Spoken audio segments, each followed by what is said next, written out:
Hey everyone, I'm Peter Stories here to guide you today. If you use this video to drift off to sleep, please tap like, hit subscribe, and drop a comment telling me where you're watching from and what time it is there. Now settle in, get cozy, and let yourself relax.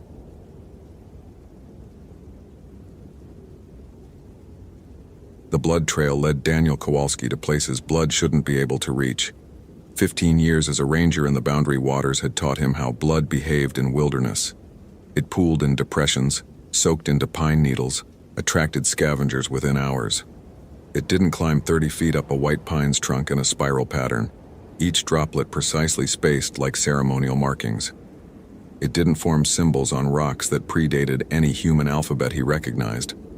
And it certainly didn't lead him in a perfect circle back to where Ashley Nguyen's campsite had been, 3 days after her disappearance, in conditions cold enough that blood should have frozen solid within minutes. Daniel knelt beside the tent's remains, his Garmin GPS confirming what his gut already knew.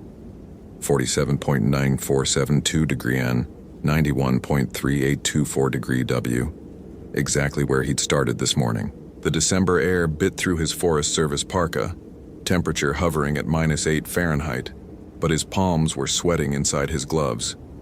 The tent fabric had been shredded from the inside, deliberate cuts forming patterns that made his eyes water when he tried to focus on them directly.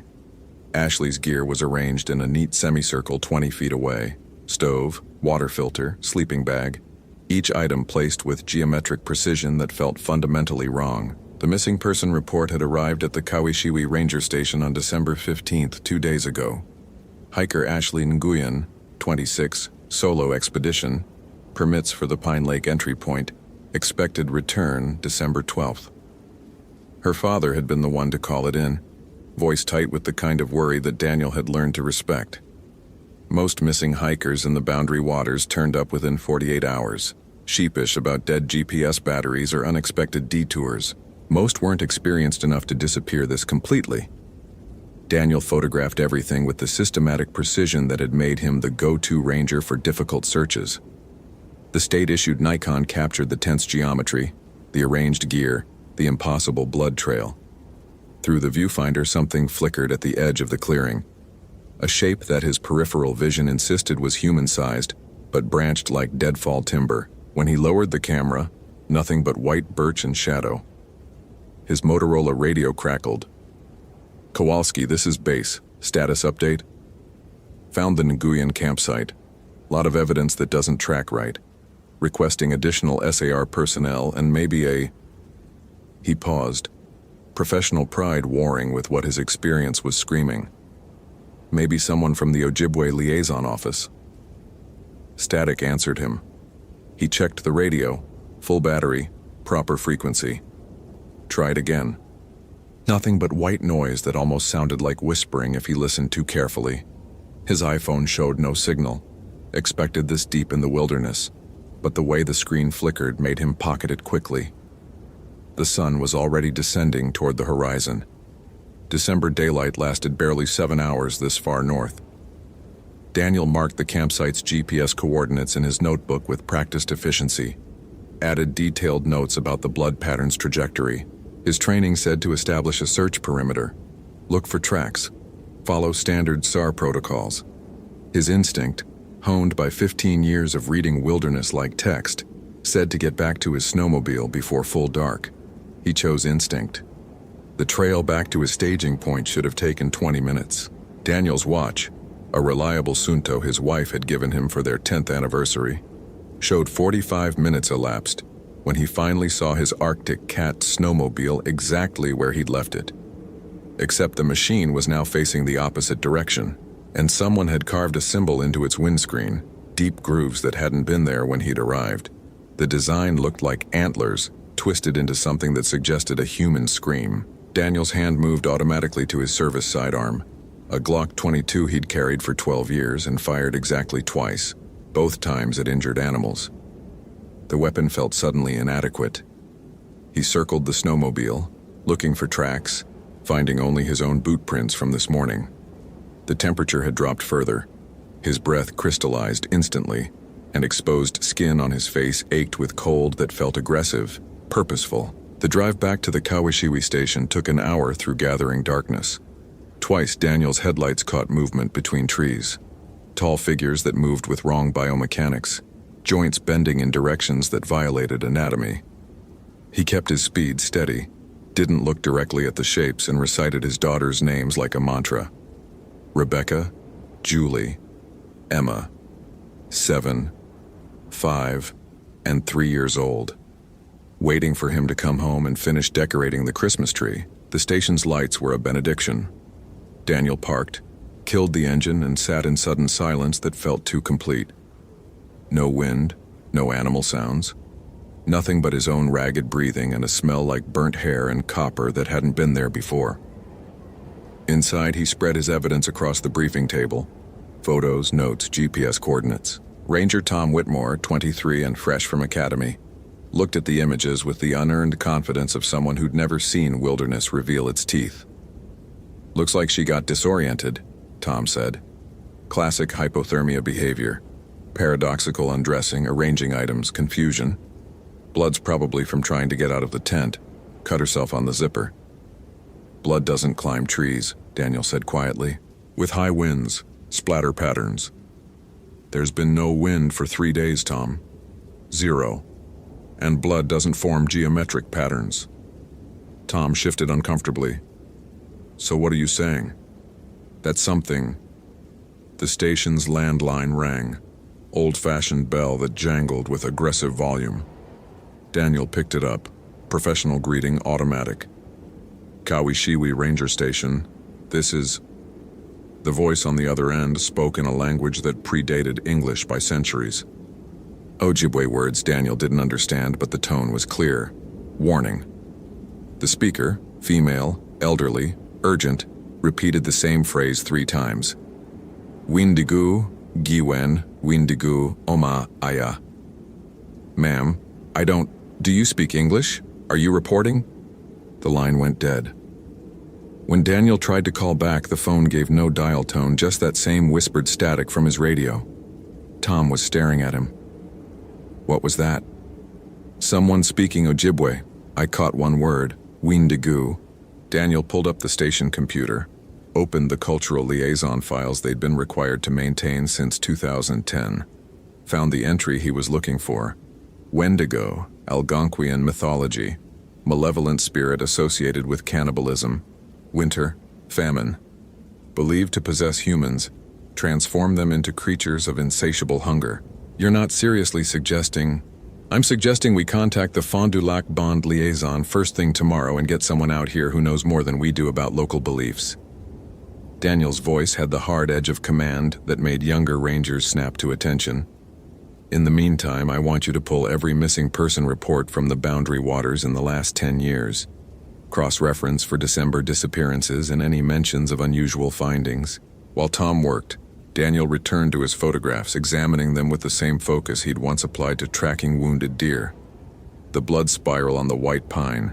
He zoomed in, enhancing the image. The pattern wasn't random.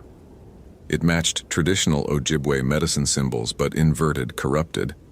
The symbols carved into his snowmobile's windscreen appeared in the background of another photo, faint marks on trees he hadn't noticed during initial documentation. Tom's printer whirred. Got something. 9 disappearances in December over the past decade, all in the western boundary waters. 7 never found. 2 found deceased, causes listed as exposure, but... He paused, reading. Notes mention extensive trauma inconsistent with animal predation. And there's this, every single disappearance happened during the week of winter solstice. Daniel checked his desk calendar. December 17th. 4 days until solstice. Ashley Nguyen went missing on the 12th, he said slowly, within the window. The station's fluorescent lights flickered. Both rangers looked up simultaneously.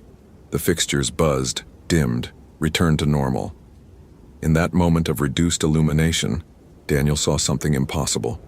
Breath condensation fogging the window from outside. The glass was double-paned, rated for 40 below, and nothing should have been able to produce visible breath at that distance. When the light stabilized, the window was clear. I'm going back out tomorrow, Daniel said. First light. If Ashley Nguyen is alive, she's been in -10 temperatures for 5 days. If she's not, he didn't finish. They both knew what 5 days of exposure meant. Tom nodded, but his eyes kept drifting to the window. You want backup? No, I want you here coordinating. If I'm not back by 1800 hours, call County SAR and tell them to send everything they've got. Daniel started packing his field kit. GPS, radio, emergency beacon, first aid, thermal blankets. Added a detail he'd never included before. His grandfather's old hunting knife, carbon steel that his grandfather had sworn was blessed by a priest. Superstition, probably. But his grandfather had spent 70 years in these woods and died peacefully in his sleep at 93. He drove home through darkness that seemed too eager to press against his headlights. His wife Sarah had dinner waiting. Venison stew that usually made the house smell welcoming. Tonight the meat scent made his stomach clench with nausea he couldn't explain. How was the search? Sarah asked, kissing his cheek. She'd been a ranger's wife for 12 years, understood the difference between routine call-outs and the cases that followed him home. Complicated. Daniel watched his daughters playing in the living room, Rebecca helping Julie build a block tower while 3-year-old Emma narrated with absolute authority. Normal childhood chaos. Precious and fragile in ways he'd never quite felt before tonight. Sarah studied his face. Danny, what's wrong? Nothing I can articulate without sounding crazy. He pulled her into a hug that lasted longer than usual. I love you. You know that, right? You're scaring me. Good. Stay scared enough to lock the doors tonight, all of them. And if anyone knocks after dark, don't answer, call me first. He saw her about to protest and added, Please, trust me on this. She nodded slowly. This missing hiker is probably fine. Lost, disoriented, holed up somewhere waiting for rescue. The lie came smoothly, professionally. Daniel had learned early in his career that families needed hope more than truth. But Sarah deserved honesty. There are some elements to this case that don't fit standard patterns. Until I understand what I'm dealing with, I need you to be cautious. That night, Daniel didn't sleep well. His dreams were fragmented images, white pines bleeding upward, symbols carved into his daughter's bedroom walls, Ashley Nguyen's face pressed against his window with eyes that had frozen solid and shattered like glass. He woke at 3 a.m. to the sound of something scratching at the house's siding. Slow, methodical, patient. When he looked out, nothing but snow and shadow. But in the morning, he found marks in the frost on the window, the same antler scream symbol from his snowmobile. He didn't tell Sarah. At dawn, Daniel returned to the Kawishiwi station. Tom had dark circles under his eyes and a pot of coffee that smelled like it had been brewing for hours. Did more research last night, Tom said without preamble. Found something in the anthropology database. Dr. Margaret Bairstale, Ojibwe elder, wrote a paper in 2008 about Wendigo traditions. She's local, lives in Ely, 20 minutes from here. Call her. Ask if she'll meet with us. Already did. She'll be here at 0700. Dr. Bairstale arrived exactly on time, a woman in her 70s with silver hair braided down her back and eyes that assessed Daniel with uncomfortable precision. She looked at his photographs for exactly 30 seconds before speaking. "You've found a Wendigo's hunting ground," she said simply. Or rather, it's found you. Daniel had prepared arguments, rational explanations, scientific skepticism. Instead, he heard himself say, "Tell me everything."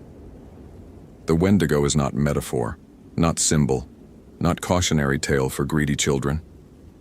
Dr. Bairstale's voice carried absolute certainty. It is hunger given form. In traditional understanding, a person becomes Wendigo by committing cannibalism, usually during starvation, sometimes through deliberate choice. The act transforms them. They grow tall, skeletal, with hearts made of ice. They can never be sated. The more they eat, the hungrier they become. That's folklore, Tom started. That's documented experience spanning 400 years of Ojibwe oral history. Dr. Bairstale cut him off without raising her voice. "Your missing woman, did she come here alone?" "Yes. Solo expedition, experienced hiker. Did she know about the starvation winter of 1876? Daniel and Tom exchanged glances. Should she have? The area where you found her camp, near Pine Lake, yes?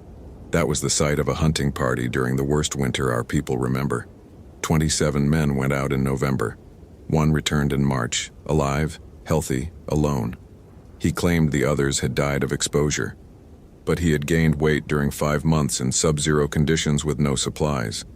The elders knew what he had become. They tried traditional methods of containment, fire, sacred herbs, songs of binding, but he escaped into the wilderness. Since then, every 10 to 15 years, someone disappears in that area during solstice week. Ashley Nguyen is the 28th victim? Daniel felt the professional distance he'd maintained cracking. Over 130 years? The Wendigo does not age, does not die by conventional means. It hibernates between feedings, sustained by its curse. Dr. Bairstale spread the photographs across the table, arranging them with purpose. These blood patterns, you see them as climbing the tree. They're not. They're descending. The Wendigo was above her, marking territory, claiming its hunting ground. These symbols aren't Ojibwe. They're corruption of our sacred language twisted by hunger into something obscene. How do we kill it? The question came out harder than Daniel intended. You don't. You're not equipped, spiritually, mentally, or physically. You call the Midewiwin, the traditional healers who train their entire lives for this. You evacuate the area. You wait for those who know the old songs and old methods. Ashley Nguyen doesn't have time for that. If she's alive. She's not, Dr. Bairstale said gently. If the Wendigo has had her for 5 days, she's either dead or becoming. And if she's becoming, then she's already lost. Daniel stood, movements sharp with frustration. I don't accept that. I've spent 15 years bringing lost people home. I'm not starting to fail now because of... He stopped himself. Because of something you don't believe in? Dr. Bairstale's smile was sad. Belief isn't required, Ranger Kowalski. The Wendigo exists whether you acknowledge it or not. But if you insist on pursuing this, then at least let me give you what protection I can. She opened her bag, removed items wrapped in red cloth, bundles of dried sage, cedar bark strips marked with symbols, a small pouch that smelled like tobacco and copper. Burn the sage if you feel presence is gathering. The cedar goes around your neck. Don't remove it for any reason. The pouch is Wisini, traditional tobacco mixed with red ochre. It won't kill the Wendigo, but it may slow it down long enough for you to escape. Daniel accepted the items, fighting against every rational instinct that screamed this was superstitious nonsense. But rationality hadn't explained the blood-climbing trees or his snowmobile turning itself around. One more thing, Dr. Bairstale said. The Wendigo can mimic voices, perfectly. If you hear someone calling for help, someone you know, someone who sounds desperate, don't trust it. The creature's hunger extends beyond flesh. It feeds on hope, on the compassion that makes you human. It will use your best qualities to lure you into range. An hour later, Daniel was back on his snowmobile, GPS locked on Ashley's last known coordinates, cedar bark uncomfortable against his skin, sage and tobacco in his pack alongside emergency flares and his service weapon. The morning was crystalline clear, temperature at -12, sky that particular intense blue that only appeared in deep winter, beautiful and deadly. The boundary waters at their most pristine and most unforgiving. He'd radioed his route to Tom, starting at the Pine Lake entry point, moving in a search spiral pattern, checking every campsite within a 5-mile radius. Standard SAR procedure. Except nothing about this felt standard. The forest was too quiet. Daniel had learned to read wilderness silence, the normal hush of winter when animals conserved energy, versus the oppressive quiet that meant predators nearby. This was neither. This was absence. As if the forest itself was holding its breath, waiting for something to finish. He found Ashley's second campsite at 10:47 a.m. The GPS showed he'd traveled 3.2 miles, but his odometer read 5.8. Space was bending in ways that made his head ache. This site showed signs of hasty departure: tent half collapsed, food cache torn open, sleeping bag abandoned. And everywhere that same symbol: antlers twisted into screams. Something had been carved into a massive boulder nearby. Daniel approached slowly, hand on his weapon despite knowing bullets were probably useless. The carving was crude, but deliberate. Tally marks. Hundreds of them, covering the rock's surface in columns that suggested years, decades, more. At the top, fresh marks, 27 old scratches. One new one, 28. "Oh, Ashley," Daniel whispered. "What did you walk into?" A sound behind him, footsteps crunching through snow. He spun, weapon drawn, to see Ashley Nguyen standing 20 feet away. She looked perfect. No frostbite, no hypothermia's telltale confusion, not even shivering despite wearing only the light jacket from her gear photos. Her skin had a gray cast that might have been shadow. Might have been something else. "Thank God," she said, voice cracking with relief. "I've been lost for days. My GPS died, I ran out of food, I thought I was going to die out here." She took a step forward, movement smooth despite 5 days in sub-zero conditions. "Please, I need water, I'm so thirsty." Daniel didn't lower his weapon.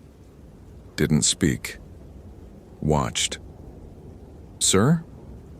Ashley's voice shifted, became younger. "Daddy, is that you?" "Please, I'm scared." He'd heard Ashley's father on the phone. This was his voice exactly, timbre and inflection perfect. The thing wearing Ashley's face was mimicking her last desperate calls home. "You're not Ashley," Daniel said quietly.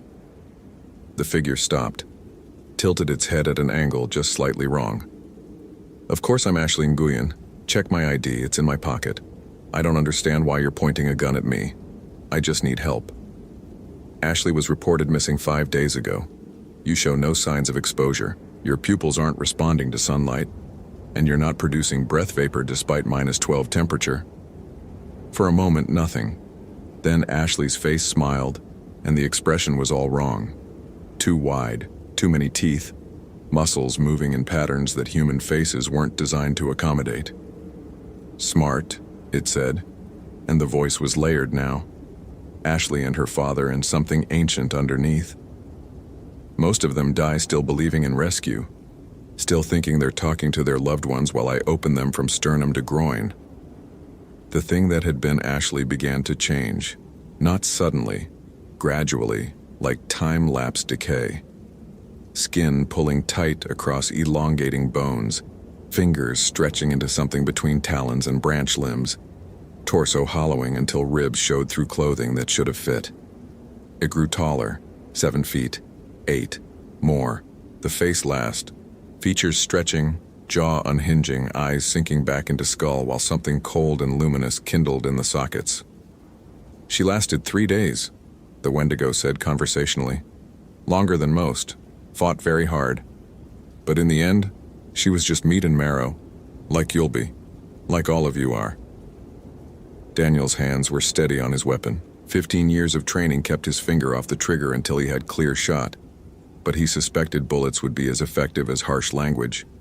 Still, professional protocol said, attempt to de-escalate, assess threat level, call for backup. His radio was already out, button pressed. "Tom, this is Kowalski. I've made contact with hostile entity at my GPS position. Request." The Wendigo moved impossibly fast. One moment 20 feet away, next instant its hand, no longer human, all bone and frozen flesh, was wrapped around Daniel's radio, crushing the device. The creature's other hand shot toward his throat. Daniel dove backward, muscle memory from defensive training taking over. Rolled, came up with weapon aimed, fired 3 rounds center mass. The reports echoed through silent forest.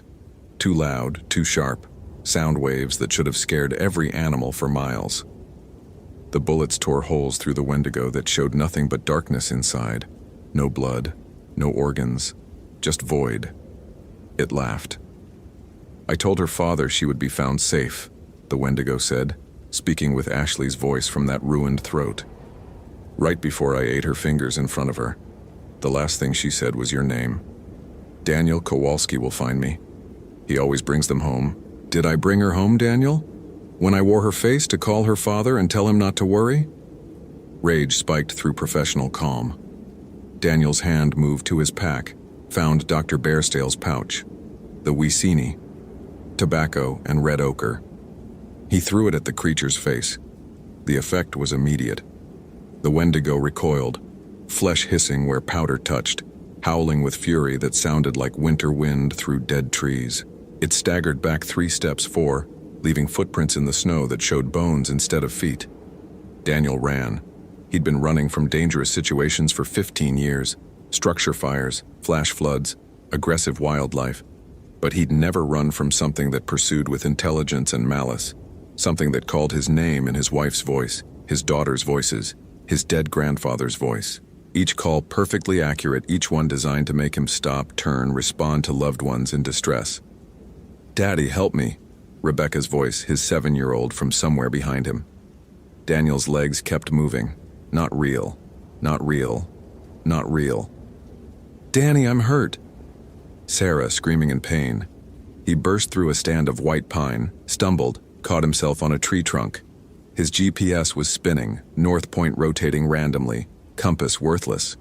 The sun had vanished behind clouds that looked like bruises across the sky. Temperature was dropping. He could feel it through his parka, cold that bypassed insulation and reached for bone. The forest had changed. Trees were taller, thinner, branches interlocking overhead in patterns that suggested cages.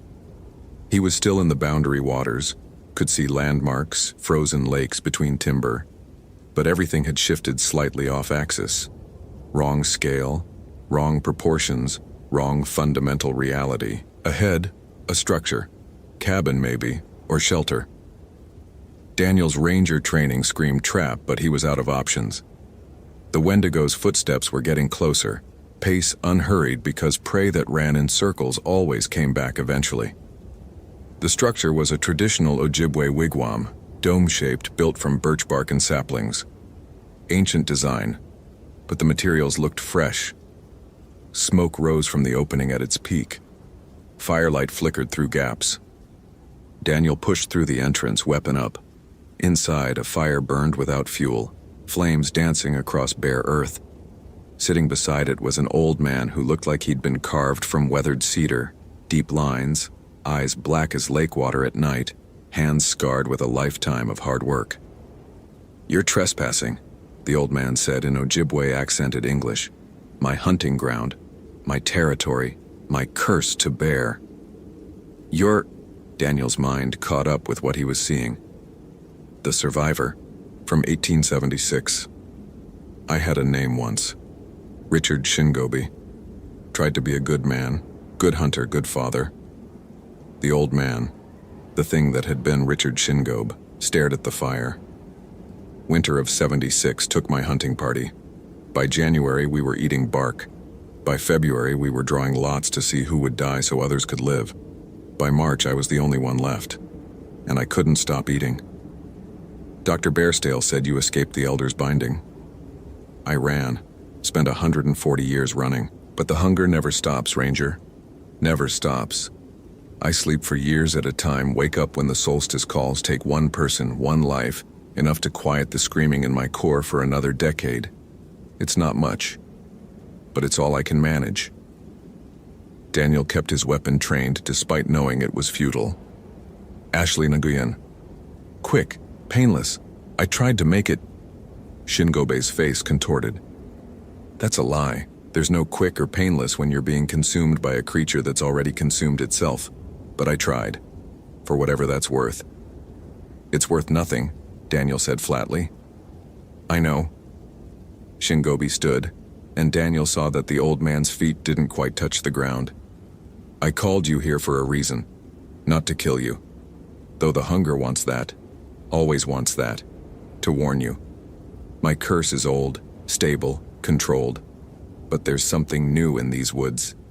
Something younger, angrier. It's learning to hunt. What are you talking about? Do you know how a Wendigo is made, Ranger?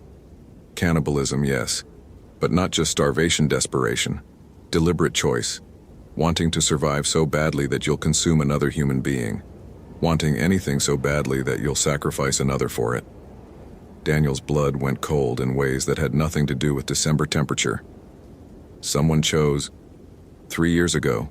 Solo hiker, got lost, found my old killing ground, found remains. Instead of fleeing or dying of exposure, he made a choice. Ate flesh that was already cursed. Wendigo flesh compounds the transformation, accelerates it. He's been hunting every winter since, taking more than he needs, teaching himself to enjoy the cruelty. Why are you telling me this? Shingobi's eyes were ancient and tired. Because he's marked your family. I can smell his intention on you. He's been to your house, Ranger. Looked through your windows. Learned your daughter's names. The world tilted. Daniel's hand shook for the first time in 15 years. No. No. Leave. Tonight. Take your wife and children far from here. Don't come back until spring. Maybe not then. Shingobi gestured toward the wigwam's exit. I can buy you time. Old Wendigo versus young. He's stronger, but I know tricks he hasn't learned. Go. Daniel didn't move. Couldn't. Professional duty warred with paternal panic. I have to stop him. If he's targeting, you can't stop him. You're just meat with delusions of capability. Shingobi's voice turned harsh. Listen to me. I've had a century and a half to understand what I've become. Your weapons are useless. Your courage is irrelevant. The only thing that kills a Wendigo is another Wendigo or traditional methods you don't have time to learn. So you run, you survive, and you pray he finds other prey. The wigwam's entrance darkened. A voice called from outside. Tom's voice, urgent, frightened. Kowalski, sir, I've got backup. We've got thermal imaging. We can triangulate. Don't, Shingobi whispered. That's him. That's the young one. Daniel pressed himself against the wigwam's wall, mind racing through options that all ended in death. His service weapon was useless. Dr. Bairstale's protection had bought him minutes, not salvation. The only thing standing between him and consumption was a century-old monster with a conscience. Kowalski? Tom's voice again, closer. Sir, are you hurt? I can see tracks leading to... What the hell is that? Richard Shingobi straightened, body shifting, elongating, becoming the thing he'd kept chained for decades. Remember what I told you? Run. Don't stop. Don't look back. The old Wendigo burst through the wigwam's wall with speed that defied physics. Daniel heard impact, howling in frequencies that bypassed ears and resonated directly in bone. The sound of two monsters fighting, antlers clashing, frozen flesh tearing, something that might have been screaming or laughing or both. He ran. His GPS was dead, compass spinning, but instinct and 15 years of wilderness experience pointed him toward the nearest access point. Behind him, the sounds of combat faded into distance that felt more dimensional than geographical. The forest was returning to normal proportions, trees resuming standard heights, sunlight breaking through clouds that were dissipating like they'd never existed. Daniel's snowmobile was where he'd left it, untouched, except for new scratches on the windscreen. Another message in that twisted symbol language, coordinates. His home address, written in GPS notation that shouldn't have been possible to know. He radioed the station. Tom, this is Kowalski. Emergency. I need you to call my wife. Tell her to take the girls to her mother's in Duluth, right now. Don't explain, don't argue, just get them moving. Static answered. Then Tom's voice strained. Sir, where are you? I'm at the station. There's been no radio contact for 3 hours. Just call Sarah now. Daniel started his snowmobile, pushed it to maximum safe speed through terrain that could kill him if he miscalculated by inches. Didn't care. The young Wendigo had marked his family, had been to his house, had looked at his daughters through their bedroom window. Prey that ran always came back eventually, unless they stopped being prey. The drive to Ely took 40 minutes that felt like hours. Daniel stopped at the first sporting goods store he found, still wearing his Ranger uniform, and bought every flare they had in stock. Then at a hardware store for propane tanks. At a grocery store for all their charcoal lighter fluid. His personal credit card would be destroyed by the purchases, but he didn't care. At Dr. Bairstale's house, address from the university directory, he pounded on the door with urgency that bordered on violence. She answered, took one look at his face, and stepped aside. "Tell me how to kill one," Daniel said without preamble. "Not contain, not slow down. Kill." Dr. Bairstale studied him for a long moment. "You met it. I met two. The original from 1876 and something newer. The new one marked my family." His voice cracked. "My daughters are 7, 5, and 3 years old. Tell me how to end this." She led him to her study, pulled a book from locked cabinet, old leather binding, pages in languages Daniel didn't recognize. Traditional methods require preparation you don't have time for. Sacred fire, songs that take days to sing properly, multiple healers working in concert. But there's an older way, desperate way, dangerous way. I'll take dangerous. Wendigos are creatures of hunger. They consume everything except what they are. But if you trap one with itself... She flipped through pages, found a diagram that showed a circle of fire, specific symbols, arrangement that looked like torture chamber crossed with church. Force it to face its own reflection. Make it see what it's become. The psychological break can cause physical manifestation of self-destruction. They eat themselves from inside. How do I trap something that moves faster than I can see? You don't trap the body. You trap the hunger. Dr. Bairstale looked at him with something like pity. You become bait. You let it think it's won. Then you spring the trap when it's too focused on feeding to notice. Daniel looked at the diagram, committing details to memory. I need supplies, specific materials. Can you... I'll help you prepare. But Ranger Kowalski, if you do this, if you face a Wendigo deliberately, there are only 2 outcomes. It dies or you do. And even if you win, you'll carry the memory of what you saw forever. The human mind isn't designed to confront hunger made manifest. My daughter's lives versus my sanity. Daniel met her eyes. Not even a choice. They worked through the afternoon, Dr. Bairstale teaching him pronunciation of Ojibwe words that predated Christianity, showing him how to arrange stones in patterns that channeled spiritual energy, explaining the theory behind reflection trapping with the calm detachment of a professor teaching molecular biology. Daniel absorbed everything with the focus that had made him excellent at his job, pushing away terror with professional compartmentalization. By evening, he had everything he needed. Flares arranged in specific geometric patterns, propane tanks positioned for maximum thermal effect, mirrors, actual mirrors, 7 of them, expensive silver-backed glass that Dr. Bairstale swore reflected more than physical form. The location she'd chosen was an old iron mine, abandoned since the 1920s, pit 80 feet deep with sheer walls. Perfect, natural trap. Call your family, Dr. Bairstale said as they finished preparations. Say goodbye properly, just in case. Sarah answered on the first ring. Danny, what's happening? Tom called, said we needed to leave. I've got the girls at my mother's, but they're confused and scared and... Stay there. Daniel cut her off. Stay there until you hear from me personally. If anyone else calls anyone at all, even if it sounds exactly like me, don't believe them. Don't open doors. Don't let the girls near windows. You're terrifying me. Good. Terror is appropriate. Daniel's throat tightened. Sarah, I love you more than breathing. You and Rebecca and Julie and Emma. You're everything that matters. Remember that. Whatever happens next, remember I chose this because losing you would be worse than any alternative. Danny, tell the girls their father loves them. Tell them he's proud of them. Tell them... He stopped, unable to continue. Come home, Sarah whispered. Whatever this is, just come home. I will, or I won't. Either way, you'll be safe.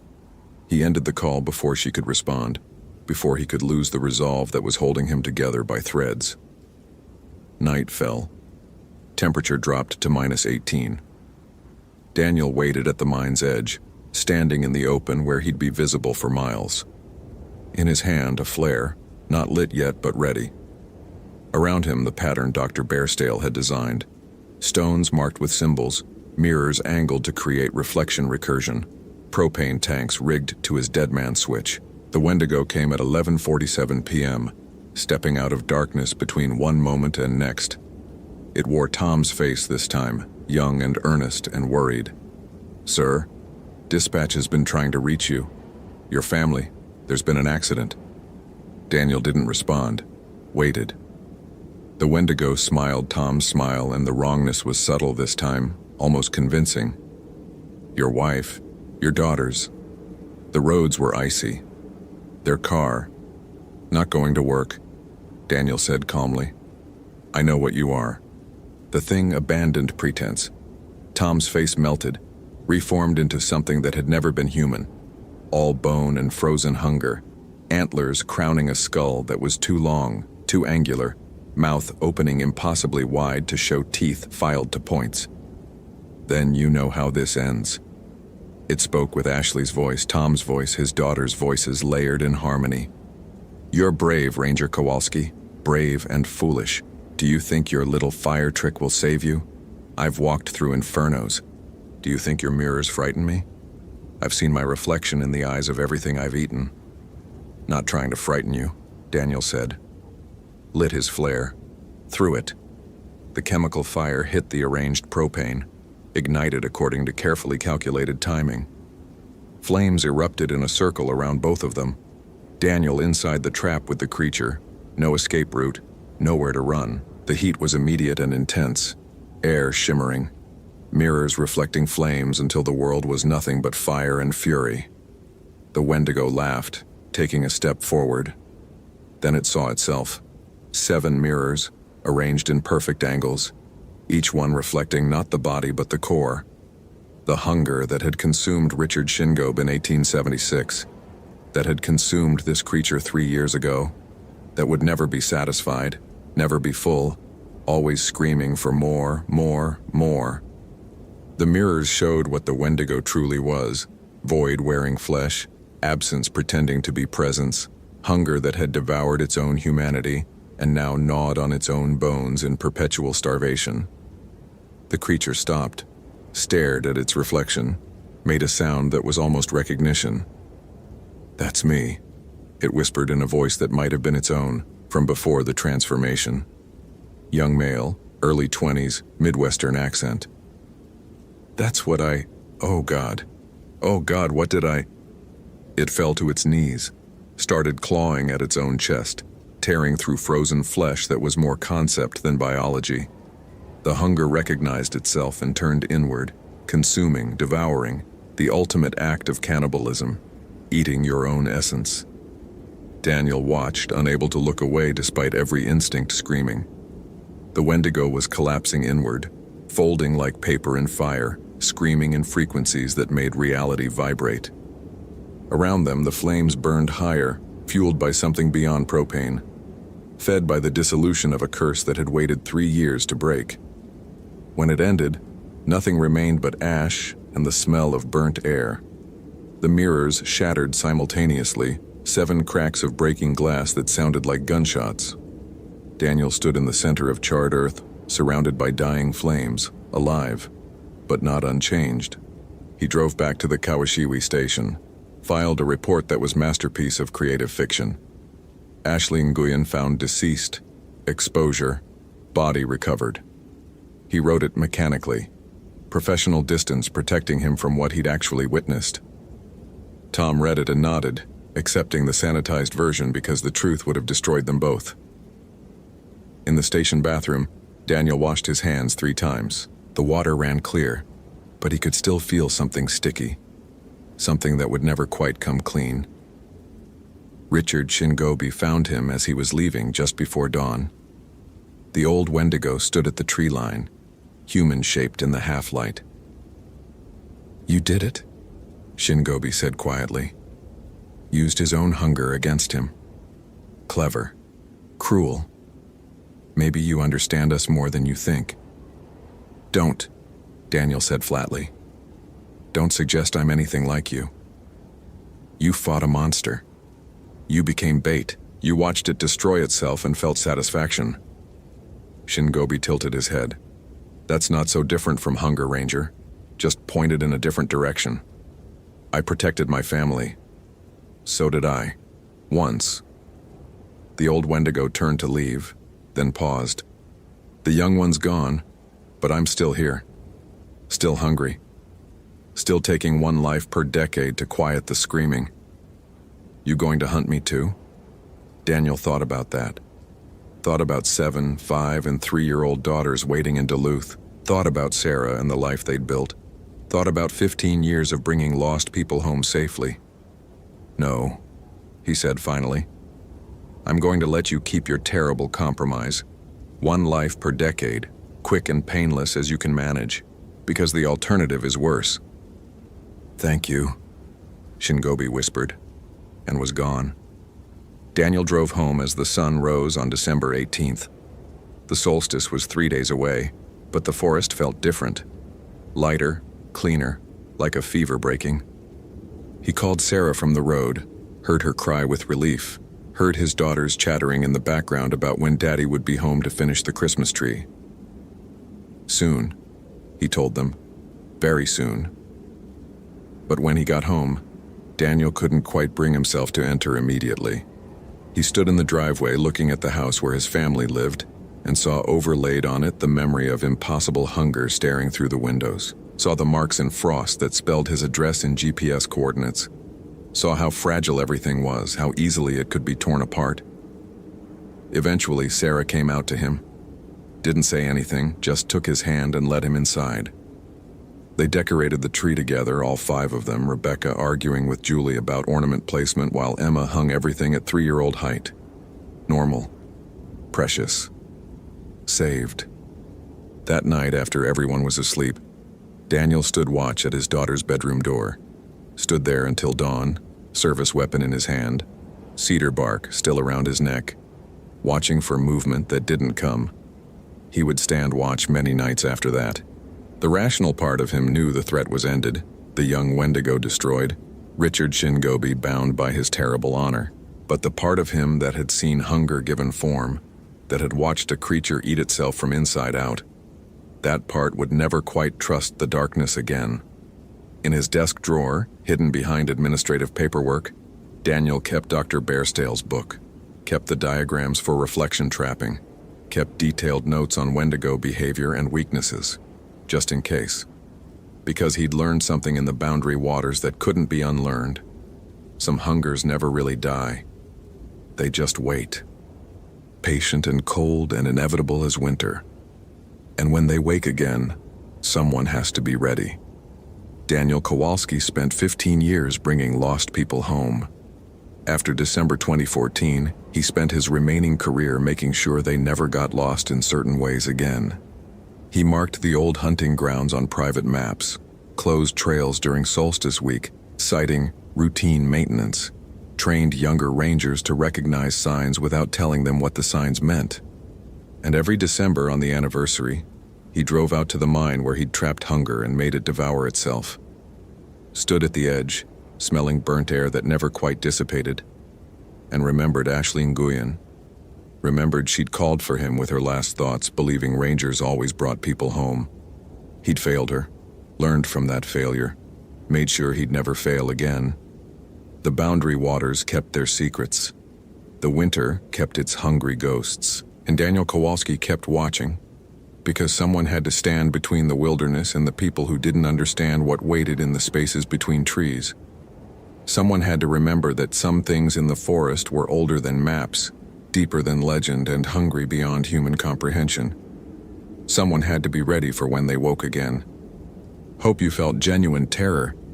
If you appreciate authentic horror rooted in real folklore, consider following for more stories. Which moment scared you most? Share your theory about what happened.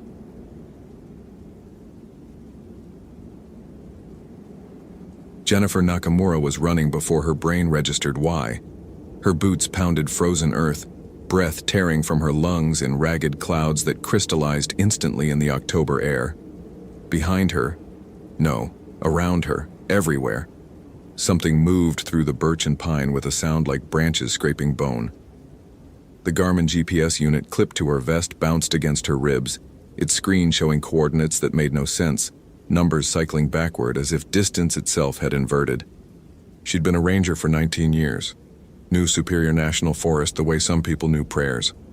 Every fire road, every unmarked trail, every place where the compass needle trembled and refused to settle. But this morning, 40 minutes into what should have been a routine search for Brandon Mitchell, the forest had become unfamiliar. Wrong.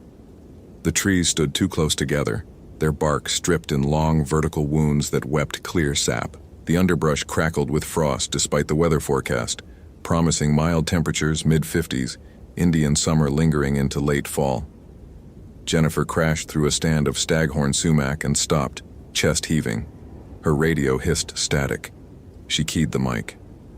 "Dispatch, this is Ranger Nakamura. Do you copy?" The static organized itself into something almost like breathing. "Dispatch?"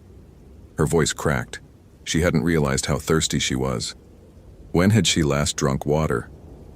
The camelback tube hung from her shoulder, but reaching for it seemed impossible, exhausting, as if her arm weighed hundreds of pounds. She forced herself to drink. The water tasted wrong, metallic, heavy, like it had been filtered through old pennies. She spat it out and checked her watch.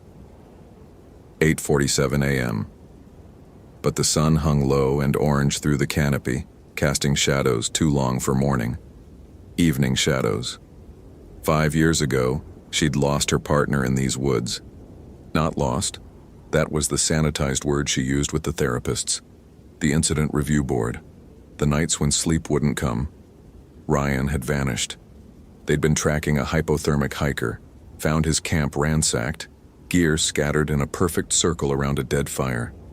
Ryan had knelt to examine drag marks in the pine needles, and Jennifer had turned away for just a moment to mark their GPS position. When she looked back, he was gone. No sounds, no struggle, just gone. They'd searched for 6 weeks, found nothing. No body, no blood, no trace. The official report listed him as missing, presumed dead, cause unknown. But Jennifer knew, had always known, in the part of her mind that woke screaming at 3 a.m., that something had taken him. Something old and hungry that lived in the spaces between the mapped trails. She'd transferred out after that. Spent 3 years in the Boundary Waters, then 2 in the Chippewa National Forest, anywhere that wasn't here. But Brandon Mitchell's disappearance had drawn her back.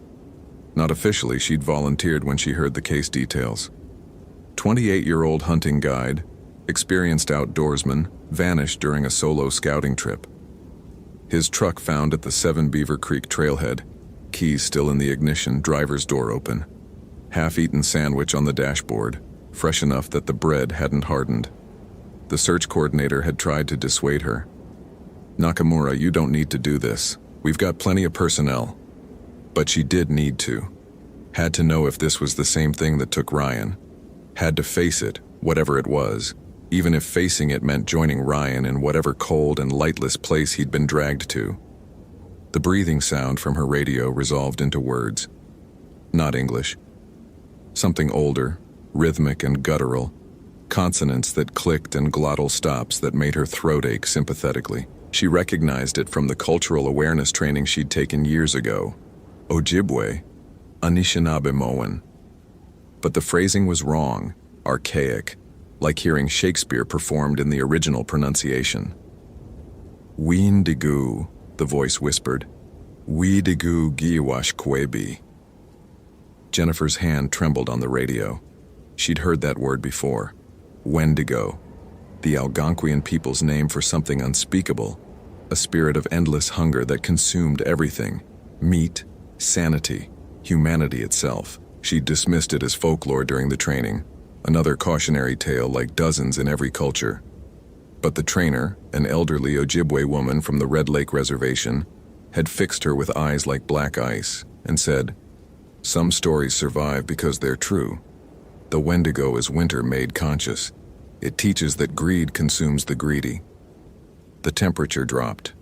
Jennifer could see it happening. watched the moisture in the air crystallize into ice particles that caught the wrong-angled sunlight and glittered like suspended snow. Her breath came out in thick plumes. The water in her camelback froze solid with an audible crack. Through the trees ahead, she saw Brandon Mitchell's camp. The tent was shredded, not cut, not torn by animal claws, shredded from the inside, nylon ribbons hanging from the frame like flesh strips. His sleeping bag lay 20 feet away, also destroyed. Feathers from the downfill coating everything in a fine white powder that looked disturbingly like frost. Or ash. His backpack had been opened and emptied, contents arranged in a spiral pattern around the fire pit. First aid kit, camp stove, food bags, maps, all placed with geometric precision. In the center of the spiral, someone had drawn a symbol in charcoal on a flat rock. Jennifer approached slowly, every nerve screaming at her to run. The symbol looked like a stick figure, but wrong, limbs too long and angled impossibly, head crowned with branching lines like antlers, or like bare winter trees. Her stomach clenched, not with nausea, with hunger. Sudden and overwhelming, a hollowness that made her knees weak. She'd eaten breakfast 3 hours ago, oatmeal and coffee at the ranger station, but her body insisted she was starving, hadn't eaten in days, would die if she didn't consume something immediately. The food bags in the spiral were intact, 5 days' worth of freeze-dried meals, energy bars, jerky. Her hands moved toward them without conscious decision, fingers fumbling with zipper pulls, tearing open a bag of trail mix. She shoveled it into her mouth, barely chewing, not tasting, finished the bag and reached for another, and another. Within minutes, she'd consumed everything in Brandon's supply, and the hunger hadn't diminished, had intensified. She stared at her own hands, at the veins visible beneath the skin, and thought about what they might taste like. Jennifer bit her tongue hard enough to draw blood. The pain shocked her back into herself. She stumbled away from the campsite, spat the trail mix out in a thick paste. What the hell was happening to her? Brandon's tracks led north from the camp. She could see where he'd walked initially, normal stride, boot prints evenly spaced. Then the prints changed, became deeper, as if he'd gained weight with every step, and the stride lengthened, 5 feet between prints, then 6, then 8. Inhuman distances. The last clear print she could identify showed only the toes, as if he'd been running on the balls of his feet, or as if his feet had been elongating, bones stretching and restructuring. She followed the tracks. Had to.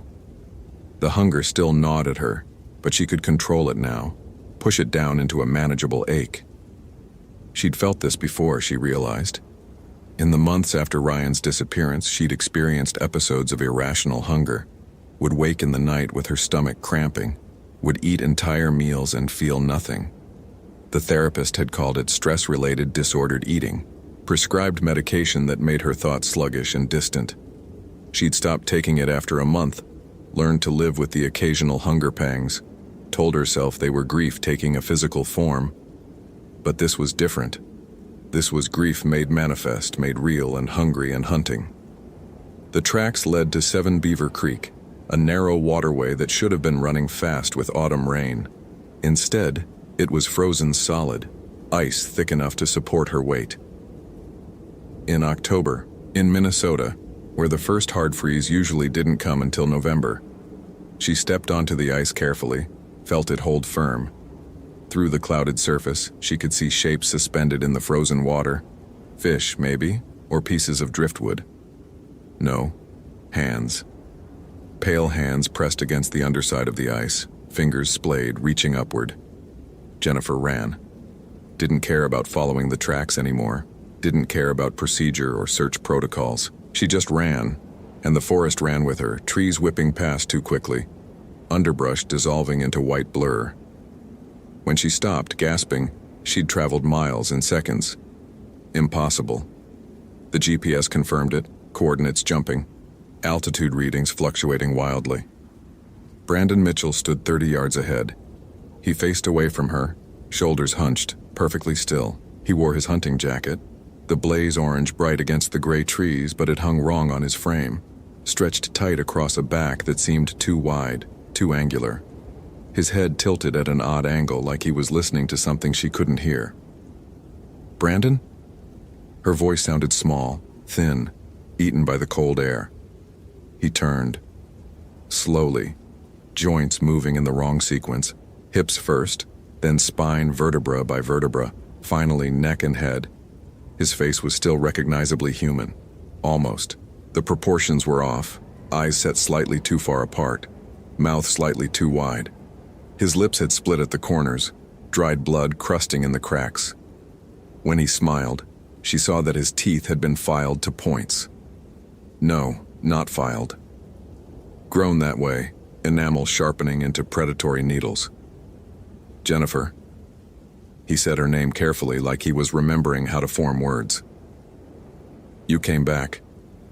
We've been searching for you. Your family's worried. Let me help you." "Help?" He laughed, and the sound was wrong, too high-pitched, layered with harmonics that hurt her ears. "You can't help. No one can. It's already done. I'm done." He took a step toward her. His boot, impossibly, horribly, didn't touch the ground. He floated an inch above the frozen earth, and she could see the space beneath his soul, the way frost crystals formed in the air, drawn to him like he was a walking winter. "You feel it, don't you?" Brandon's head cocked at that wrong angle. "The hunger, it called you here, same as it called him." "Who?" "Your partner. Ryan." "He's still here, Jennifer, still hungry. We're all still here, all of us who got too close, who heard the whispers and thought we could resist." He gestured around them, and Jennifer saw them now. Figures standing among the trees, motionless, watching. Dozens of them. Some wore modern clothing, bright synthetic fabrics. Others wore older garments, leather and fur and homespun cloth. A few wore nothing at all, skin blue-white with cold, eyes hollow and black. One of them, near the back, wore a ranger uniform like hers. "Ryan," she whispered.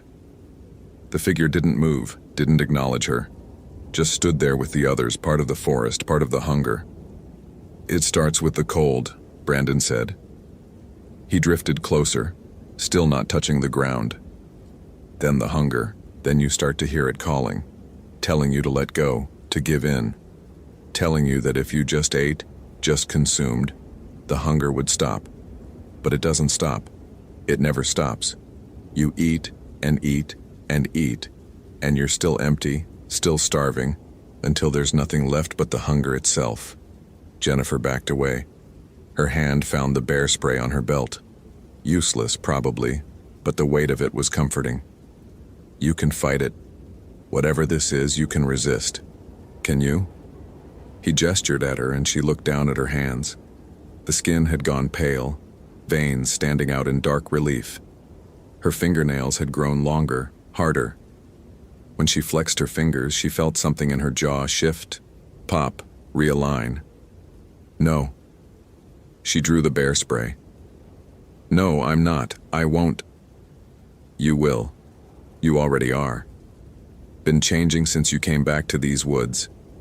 Every time you felt that hunger, every time you ignored it and told yourself it was stress, it was getting stronger. Making room. The Wendigo doesn't possess you, Jennifer. It reveals you. Shows what you've always been underneath." He moved fast, impossibly fast. One moment he was 30 yards away. The next he was on her, one hand closed around her throat, lifting her off the ground. His fingers were ice cold and skeletal, too long, joints bending in too many places. His breath smelled like old meat and pine needles. "I'll eat you," he whispered against her ear. "Or you'll eat me. Either way, we'll be together, all of us. Forever hungry, forever winter." Jennifer triggered the bear spray directly into his face. He dropped her, shrieking, stumbling backward. The spray should have been debilitating, should have left him blind and choking. Instead, it just made him angry. He wiped at his eyes with hands that were more claw than human now, and when he looked at her again, his pupils had split vertically, reptilian. She ran. Again, crashing through the forest, following instinct rather than direction. Behind her, Brandon's shrieks echoed, joined by others. The standing figures had begun to move, shambling through the trees with that same floating gait, drawn by the disturbance, or by the scent of her fear. The hunger consumed her. She stumbled, fell, crawled forward on hands and knees because standing required too much energy she didn't have, would never have unless she ate something, anything. She grabbed snow from the ground and shoved it in her mouth. It tasted like copper and ash. She needed meat. Needed it with a desperation that made her sob. Through the trees ahead, she saw a structure. The old Beaver Lake Fire Tower, abandoned since the 80s, barely standing. She'd played in it as a kid. During the summer, her family had camped at the nearby recreational area. The ladder would be rusted, dangerous. But it was shelter. Height. A defensive position. She climbed. The metal rungs were ice cold, frost-slicked. Her hands slipped repeatedly, and twice she nearly fell, catching herself at the last moment with strength she shouldn't have had. The hunger gave her strength. The transformation gave her power. No. She was Jennifer Nakamura, 42 years old, ranger, human. She would not give in. The tower's observation platform was open to the wind, the roof long since collapsed. She crawled into the center, pulled her knees to her chest. From this height she could see them coming. Brandon in the lead, the others following, all of them moving with that terrible floating gait. Ryan was among them. She could see his face now, recognized the features she'd loved even though they were stretched and wrong. He looked up at her, and for just a moment, something flickered in his black eyes. Recognition, warning. Then it was gone, and he was just another hungry thing. Jennifer's radio crackled. Real voice this time, the dispatcher from the ranger station. Nakamura, please respond. Search party reports finding your GPS unit at 7 Beaver Creek. Unit appears to have been damaged. What's your status? She grabbed for the radio, keyed the mic. This is Nakamura. Do not send anyone else into the forest. Whatever took Brandon Mitchell is still active. She paused, aware of how insane the truth would sound. It's predatory, aggressive. I need immediate extraction. Copy that, Ranger. Chopper's en route. ETA 45 minutes. Can you make it to a clearing for pickup? 45 minutes. The things below had reached the tower's base. She could hear them climbing, metal groaning under their weight. Negative on the clearing. They're here. They? How many subjects are we talking about? Jennifer looked down. The figures climbed methodically, hand over hand, eyes fixed on her with that bottomless hunger. All of them. Every missing person from the last 50 years. They're all here. Silence on the other end. Then, Ranger Nakamura, have you sustained a head injury? You're not making sense. I'm making perfect sense. She was crying now, though she wasn't sure when the tears had started. I'm just telling you something you don't want to hear. There's something in these woods. Something old. Indigenous peoples knew about it.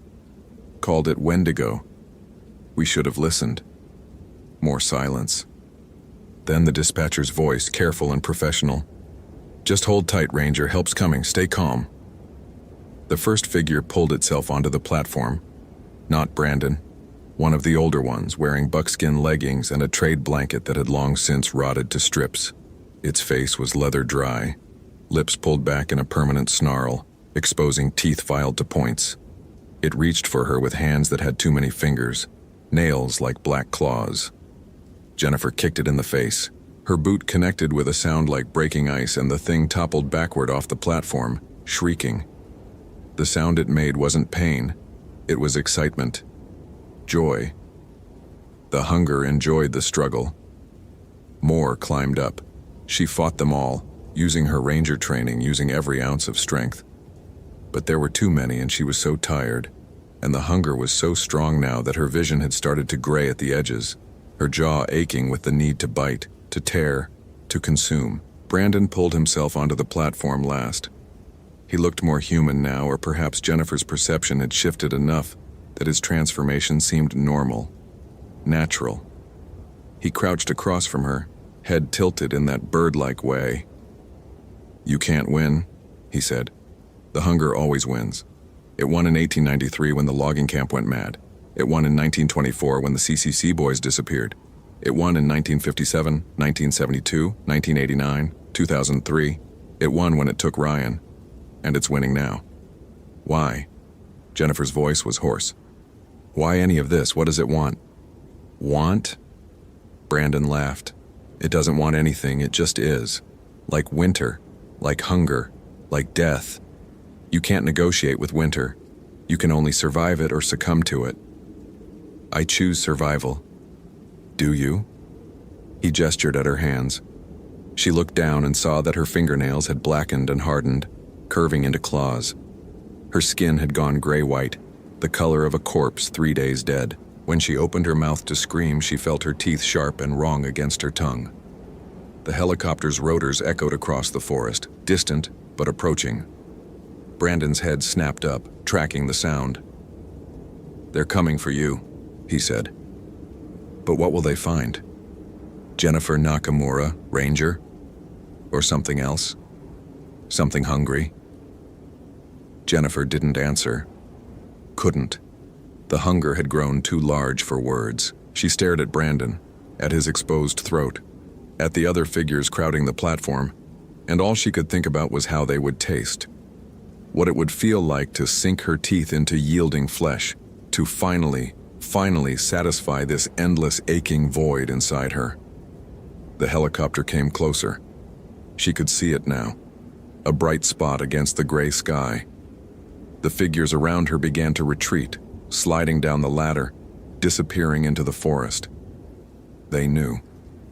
Whatever had consumed them couldn't tolerate too much scrutiny, too much modern intrusion. It belonged to the old places, the forgotten spaces between the maps. Brandon was the last to leave. He paused at the ladder's edge, looked back at her. "See you soon," he said. Not a threat. A promise. Then he was gone, and she was alone on the platform with her hunger and her horror and the sound of salvation approaching. The helicopter circled once, twice, found a space between the trees to hover. The rescue basket descended on a cable, spinning slowly.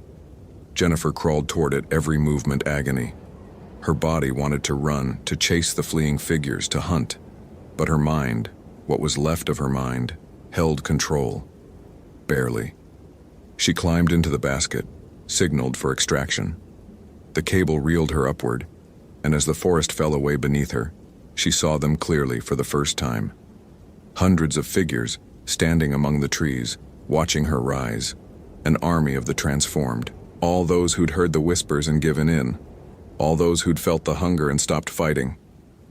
Ryan stood at the edge of the clearing, face upturned. For just a moment their eyes met, and in his expression, she saw not hunger, but relief, gratitude. He was glad she'd escaped, glad that at least one of them had gotten away. Or had she? The EMT in the helicopter wrapped a thermal blanket around her shoulders, started checking her vitals. "Jesus, you're hypothermic. How long were you exposed?" Jennifer didn't answer. She stared at her hands where they gripped the blanket. The nails were normal again. The skin was pink with cold, but undeniably human. When she touched her teeth with her tongue, they felt normal too. Had she imagined it all? Was the transformation real or just hypothermia-induced hallucination? The EMT would say hallucination. The incident report would note exposure, possible head trauma, stress from previous traumatic experience. They would find Brandon Mitchell's camp, maybe his body if the cold hadn't completely preserved it, and they would conclude that he'd succumbed to the elements. Tragic, preventable, natural causes. But Jennifer knew better. She'd seen what she'd seen, felt what she'd felt. The hunger was still there, muted now but present, a constant ache in her belly that regular food would never satisfy. She'd brought something back with her from the forest, or perhaps she'd always carried it and the forest had simply revealed it. At the hospital in Duluth, they kept her for 3 days, monitored for frostbite, which she didn't have, checked for neurological damage from hypothermia, which they didn't find. A psychiatrist asked gentle questions about her mental state, about whether she'd experienced any unusual thoughts or perceptions. She lied, said no, said she'd gotten turned around in the forest, lost her GPS, panicked. The psychiatrist nodded, made notes, prescribed anti-anxiety medication she had no intention of taking. They released her on the 4th day. She drove back to the ranger station to submit her official report and collect her belongings. The forest stood beyond the parking lot, dark green and silent under an overcast sky. Watching. Waiting. Inside, the search coordinator greeted her with carefully neutral professionalism. "Glad you're okay, Nakamura. We found Brandon Mitchell." Jennifer's heart clenched. "Found him?" "Dead. Exposure and hypothermia. Looks like he got disoriented, wandered in circles for a couple days. By the time he stopped moving, he'd covered almost 50 miles. The coordinator paused. "Weird thing, though. The autopsy showed his stomach was completely empty. No food in his digestive system at all. But the camp was full of supplies. It's like he just stopped eating.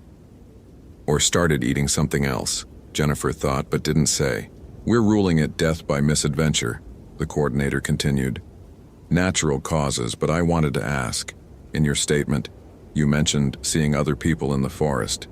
Search party combed the entire area. Found nothing.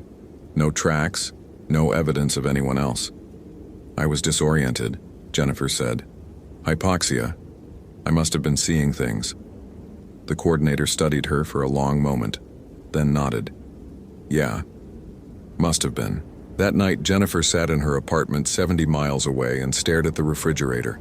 She hadn't eaten since breakfast, should have been starving. But the thought of food, normal food, human food, made her vaguely nauseous. What she wanted, what her body craved, couldn't be satisfied by anything she'd find in her kitchen. She grabbed her keys and drove, not consciously choosing a direction, just driving, following some instinct deeper than thought. When she stopped, she was parked at a highway rest area, the kind frequented by long-haul truckers. A lone figure stood near the tree line, smoking a cigarette, not watching the road. Jennifer got out of her car, walked toward the figure, drew close enough to see his face, tired and lined, the face of someone far from home and deeply lonely. "You got the time?" he asked. She did. She had all the time in the world now. All the hunger, all the winter. Jennifer smiled, and in the reflection of the rest area's fluorescent lights, her teeth looked very sharp. "I do," she said. "Let me show you something. In the trees. It's beautiful." He followed her. Of course he did. They always followed. The hunger made sure of that. And in the forest beyond the rest area, in the space between the highway and the unmapped wilderness, Jennifer Nakamura fed. The transformation completed itself while she ate, and when she finished, she felt satisfied for the first time in 5 years. The ache was gone. The hollowness was filled. For now. She left the rest area and drove north, back toward Superior National Forest. Back toward the place where the boundaries were thin and the Wendigo walked. Back to join Ryan and Brandon and all the others who'd heard the whisper of endless winter and answered its call. The hunger was patient. It could wait centuries between feedings if necessary, and Jennifer had so much time now, so much cold, empty time to fill. In the forest, the figures stood among the trees and welcomed her home. Ryan stepped forward, his transformed face almost peaceful, and took her hand. Together they walked deeper into the woods, deeper into the hunger, until the darkness swallowed them completely, and they became just another story the Ojibwe elders told their children. Another warning that went unheeded. The Wendigo is winter made conscious. It teaches that greed consumes the greedy. And in Superior National Forest, the lesson continued, year after year, hunger after hunger, forever and ever and ever. The forest waited. It was very patient, and it was always, always hungry. Hope you felt genuine terror. If you appreciate authentic horror rooted in real folklore, consider following for more stories. Which moment scared you most? Share your theory about what happened.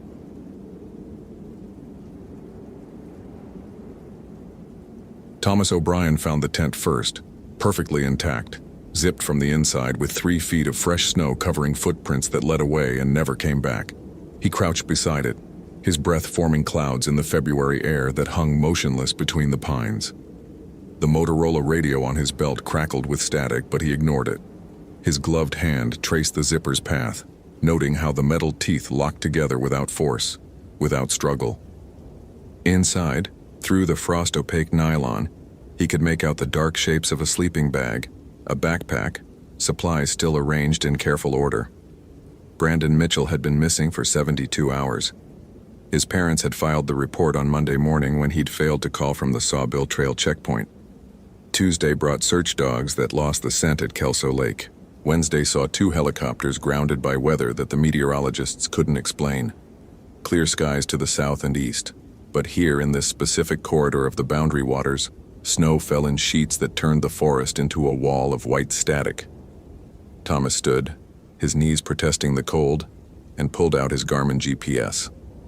The device's screen flickered, then steadied, showing his position at 47.9634 IDGN, 90.8471 degree W, roughly 4 miles northwest of the Sawbill Landing. He'd been a ranger in Superior National Forest for 11 years, 8 of them in this specific district. He knew these woods the way other men knew the streets of their neighborhoods. He knew where the granite shelves broke the surface of frozen lakes, where the jackpine gave way to spruce, where the trails bent around beaver dams and forgotten logging roads. He did not know what could make footprints that led in only one direction. The tracks emerged from the tent's entrance, clear and deep in yesterday's snowfall. Size 11 boots, consistent with Mitchell's gear list. They moved east, then northeast, maintaining an unnaturally straight line through terrain that should have forced deviation. Thomas followed them for 20 yards before they simply stopped, mid-stride, in a clearing where no branches overhead could have hidden their continuation, where the snow lay undisturbed in a perfect circle 30 feet across. Thomas documented everything with his digital camera, a Canon PowerShot that his wife had given him for their anniversary. The flash turned the twilight forest into a series of stark contrasts: black trees, white snow, and something else in the photographs that his eyes hadn't registered while standing there. Shadows that fell at wrong angles, a darkness between the pines that seemed to absorb the flash rather than reflect it. He radioed dispatch at 4:47 p.m. Sarah's voice came through clear despite the atmospheric interference. Any sign? Found his camp, intact. No signs of struggle. He paused, choosing his words with the precision that had made him valuable in search and rescue operations. Tracks lead away but don't lead back. I'm going to do a radius search before dark. Tom, Weather Service says another storm's coming in tonight. Might want to consider pulling back. He looked at the sky through the pine canopy. Clear. Stars already visible in the darkening blue. Copy that. I'll do one more sweep. What he didn't tell her was that he'd found something else. In the tent, beneath Mitchell's sleeping bag, someone had carved symbols into the frozen ground. Not scratched, carved with enough force to penetrate 3 inches into earth that should have been iron hard. The symbols weren't random. They formed a pattern that Thomas recognized from somewhere, though he couldn't place where. Curved lines intersecting at precise angles, forming shapes that suggested meaning without revealing it. He took photographs of those too, though his hands had started shaking, and he told himself it was just the cold. The temperature was dropping fast. His thermometer read -18 Fahrenheit, which was cold but not unprecedented for February in northern Minnesota. What was unprecedented was the way the cold seemed to move, to pulse, as if it had intention behind it. Thomas had spent winters in these woods, had felt his face go numb and his fingers lose sensation despite the best gloves money could buy. This was different. This cold found the gaps in his clothing, sought out the vulnerable places at his wrists and neck, pressed against his chest like something searching for warmth to consume. He moved in a widening spiral from the tent, checking for any sign of where Mitchell might have gone. The forest was silent. No birds, no wind, no sound except his boots breaking through the snow's crust and his breathing, which seemed too loud, too pronounced, as if the trees were leaning in to listen. At 50 yards out, He found the first deer carcass. It had been torn apart, not with the efficiency of wolves or the methodical work of scavengers, but with a violence that suggested rage. Ribs exposed and cracked open, organs missing, the meat stripped away with such thoroughness that the bones gleamed white in the failing light. The snow around it was churned into a pink slush, frozen now, preserving the chaos of the kill. Thomas had seen wolf kills. He'd seen bears fresh from hibernation, desperate and savage. This was neither. The tooth marks in the bones were wrong. Too large, too deep, the spacing suggesting a jaw that couldn't exist in any predator he knew. And the deer had been feeding when it died. Pine needles still clung to its muzzle. It had dropped mid-bite, whatever killed it moving too fast for even the instant of flight. He found 2 more carcasses before full dark, arranged in a rough line pointing northeast. Always northeast. Always in that same impossible direction that the footprints had suggested. The second deer was 3 days dead, frozen solid. The third was fresh enough that steam still rose from the exposed muscle tissue. Thomas keyed his radio. "Sarah, I'm finding game kills. Multiple. Recent. Wolves. Negative. Something else." Silence on the other end, long enough that he checked the radio to make sure it was still transmitting. Then, "Tom, the Forest Service database shows 4 missing persons in this area over the last 20 years, all in winter, all in February specifically. 3 were never found." He felt something shift in his chest, a cold that had nothing to do with the temperature. Why wasn't this in the briefing? Because they were classified as separate incidents, different years, different circumstances. But I'm looking at the map now, and Tom, they all disappeared within a 3-mile radius of your current position. The radio's battery indicator flickered, full charge when he'd left the truck 6 hours ago. Now it showed 2 bars. "I'm coming back," he said. "Weather's getting worse." It wasn't. The sky remained clear, sharp with stars that seemed to burn with unusual intensity, but he needed an excuse. Needed some rational explanation for the feeling that had been building since he'd found those symbols carved into the frozen ground. The feeling that something was watching him, that it had been watching him for hours, that it was patient enough to wait until he understood exactly how far from help he really was. The walk back to the tent took longer than it should have. Thomas kept his bearing with the GPS, but the forest seemed to rearrange itself between glances at the screen. Trees he didn't remember passing appeared in his path.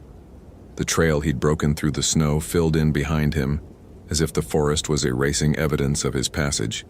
Twice he found himself walking in circles, returning to the same windfall pine that lay across what should have been his route. When he finally reached the tent, night had fallen completely, and his headlamp's beam seemed to penetrate only a few feet into the darkness that pressed in from all sides. He'd brought emergency supplies, a bivouac sack, chemical heat packs, enough food and water for 2 days if he rationed carefully. The logical choice was to shelter here, wait for dawn when visibility and temperature would improve. The helicopter could extract him if the weather held. But logic, Thomas was beginning to understand, had limits in these woods. He heard the sound at 11:23 p.m. according to his watch. A voice, distant but clear, calling his name. Not Thomas. Tom. The way his wife said it, with that particular inflection that came from 8 years of marriage. He was on his feet before conscious thought, his hand reaching for the radio, for some connection to the world beyond this circle of trees. The radio was dead. Full battery failure despite the cold weather lithium cells that should have functioned down to -40. The voice called again, closer now from the northeast. Always northeast. "Tom, I'm hurt. I need help."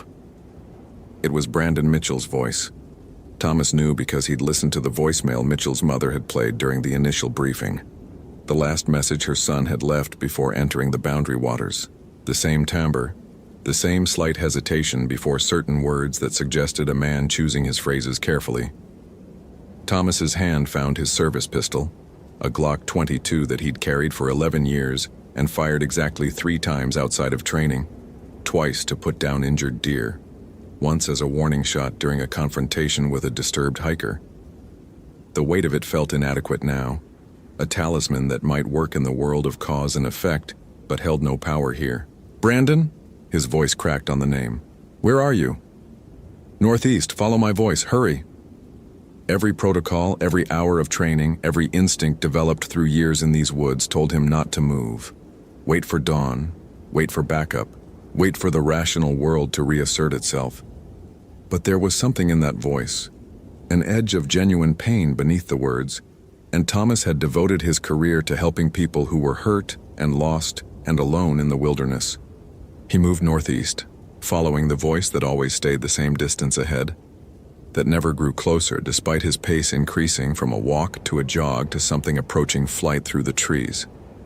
His headlamp beam swung wild, catching glimpses of movement at the edge of vision, shapes that might have been branches stirring in a wind he couldn't feel, or might have been something else, something that matched his speed and kept pace just beyond the reach of light. The voice stopped calling his name. Instead, it began speaking in a language he didn't understand, syllables that seemed to bypass his ears and resonate directly in his chest. Words that felt ancient, that carried meaning in their sound rather than their definition. He knew with a certainty that transcended logic that he was hearing Anishinaabe, the language of the Ojibwe people who had lived in these forests for thousands of years before the first European surveyors arrived. He'd studied the local tribes during his training, had learned the basics of their history and customs.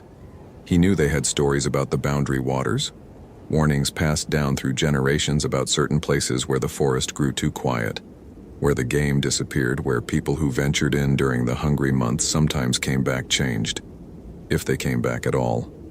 The Ojibwe called it Wendigo. The Cree said Wendigo. A dozen different spellings for the same essential horror, a spirit of insatiable hunger born from cannibalism and winter starvation, a thing that had once been human, but had crossed a line that couldn't be uncrossed. It consumed everything: food, warmth, hope, sanity, until nothing remained but appetite without end. Thomas had filed such stories under folklore, interesting cultural artifacts that had no place in his practical understanding of forest management and search and rescue operations. Now, standing in a forest that shouldn't be this silent, listening to words spoken in a dead man's voice, he felt the neat categories of his rational mind beginning to fracture. He stopped running. His breath came in gasps that immediately froze on his beard. The temperature had dropped further, -25 according to his thermometer, but it felt colder, felt like the cold that comes from absolute emptiness, from voids between stars where nothing has ever lived or ever will. The voice had stopped. The forest remained silent. And Thomas realized with a clarity that felt like ice water in his veins that he was completely lost. His GPS showed his position as 47.989 west degree, 90.8634 degree bow, but the numbers meant nothing now. Every direction looked the same, every tree identical, the snow reflecting his headlamp's beam back at him until he stood in a sphere of white that could have been 10 feet across or infinite in extent. He heard breathing, not his own. That came quick and shallow, panic starting to override training. This breathing was slow, deliberate, coming from somewhere behind him.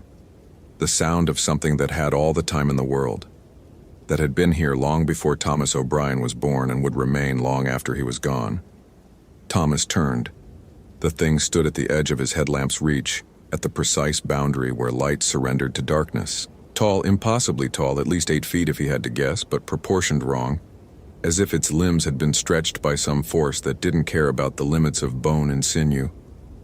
Its skin, what he could see of it, was the gray-white of frostbite, pulled tight over a frame that suggested starvation taken to its logical extreme. Ribs visible through translucent flesh, joints swollen and prominent, hands that ended in fingers too long, nails black and curved like talons. But it was the face that broke something fundamental in Thomas's understanding of the world. It wore Brandon Mitchell's features like a mask that didn't quite fit, the skin sagging in places, stretched tight in others. The eyes were all wrong, too large, too dark, reflecting the headlamp's beam with a green luminescence that belonged to animals, to predators adapted for night hunting. The mouth hung open, revealing teeth that had been filed or broken into points, and from that mouth came Mitchell's voice, perfect in every detail. "Tom, I'm so hungry." Thomas raised his pistol with hands that had forgotten how to be steady. His finger found the trigger. 9 years of quarterly qualification training of muscle memory developed through repetition until the action became automatic. Center mass, smooth squeeze, follow through. The first shot should have hit directly in the chest. Instead, the creature moved with a speed that made Thomas's perception stutter, as if frames had been cut from film. One instant standing still, the next displaced 3 feet to the left, the gunshot's echo swallowed by the snow and trees before it could properly form. Thomas fired again. And again. The thing dodged each shot with that same impossible speed, circling him now, moving from tree to tree with a fluid grace that had nothing to do with how bodies should move. It was playing with him, testing him, savoring the flavor of his fear the way a connoisseur might evaluate wine. The pistol's slide locked back. Empty. He'd brought 2 spare magazines, 15 rounds each, 45 shots to stop one target, standard protocol for any ranger working alone in territory where bears were a possibility. He reached for the first magazine and discovered that his hands were shaking too badly to perform the reload. The magazine slipped from his fingers, disappeared into the snow at his feet. The second magazine fell before he could even draw it from its pouch. The thing that wore Brandon Mitchell's face tilted its head, regarding him with what might have been curiosity, or might have been hunger. Thomas couldn't tell anymore, couldn't parse expressions on features that shifted between human and other with each movement. It spoke again, but this time the voice wasn't Mitchell's. It was older, layered, as if multiple throats were forming the words simultaneously. "You're wondering if it's real, if I'm real, if the stories your rational mind dismissed as superstition might contain truth." It took a step closer, and Thomas could smell it now. Decay and winter, and something underneath that reminded him of his grandmother's freezer, the particular scent of meat stored too long. "Your friend understood at the end. He called for help like you're calling now. No one came." "What are you?" Thomas heard himself ask, and hated the way his voice broke on the question. "Hungry. Always hungry." This form, it gestured at the body it inhabited, at flesh that was falling away in strips now, revealing something darker and more fundamental underneath, is borrowed, temporary. What I am has no shape, no form you could comprehend. I'm the cold that enters through cracks, the hunger that grows instead of fading, the voice that sounds like safety, but leads into darkness. Thomas's headlamp flickered. The battery indicator had been full. Another impossibility to add to the growing list. The symbols, he said, buying time, though time had run out the moment he'd stepped into these woods. In the tent, Mitchell carved them. "No." The thing smiled with too many teeth. "That was me. Invitation. Warning. Both. Your kind doesn't understand the old laws, the agreements made when these forests were young. But you violate them anyway, with your trails and your towers, and your belief that nature can be managed like a garden." It moved closer. Close enough now that Thomas could see the frost forming on its skin, could see how the flesh pulsed with an inner cold that was spreading, that was turning the air itself into something crystalline and sharp. His headlamp died completely. Darkness rushed in. But somehow, impossibly, he could still see. The thing glowed with its own light, a pale luminescence that came from inside, from whatever animated this stolen body. Behind it, between the trees, Thomas could see others, dozens of them, hundreds, an entire congregation of the lost, standing silent and patient in the dark, waiting their turn at the feast. "I don't believe in you," Thomas said, and knew it was a lie even as the words left his mouth. Belief, he was learning, had nothing to do with truth. The thing existed regardless of his acceptance. The universe contained horrors that didn't require validation to manifest. "No," it agreed, "but you fear me. And fear is just another kind of belief, the most honest kind." It moved forward, and Thomas felt his body's response bypass his conscious mind entirely. Fight or flight reduced to their most basic components. He ran. The forest dissolved into a blur of trees and snow and darkness, punctuated by that pale glow that followed, no matter which direction he turned. His lungs burned with the cold. His legs stopped obeying the commands his brain sent. He fell, rose, fell again. Behind him, always behind him, he could hear the thing following at a leisurely pace, as if the pursuit itself was part of the meal, a necessary preparation that enhanced the final consumption. Thomas's hand found something in the snow, a branch, thick and solid, the kind of improvised weapon that meant nothing against bullets but might, just might, work against something that existed outside conventional physics. He turned, swinging with all the strength remaining in arms that felt like frozen lumber. The branch passed through the creature as if it were mist. It laughed, a sound like ice cracking on a deep lake, and reached for him with hands that were no longer hands but something else. Something that had evolved in darkness to tear and rend and consume with maximum efficiency. Thomas felt fingers, claws, whatever they were, close around his throat. The cold that came with their touch went beyond physical sensation. It was the cold of absolute zero, the temperature where molecular motion ceases and entropy reaches its final state. His thoughts began to slow, to crystallize, each one forming and shattering like frost patterns on glass.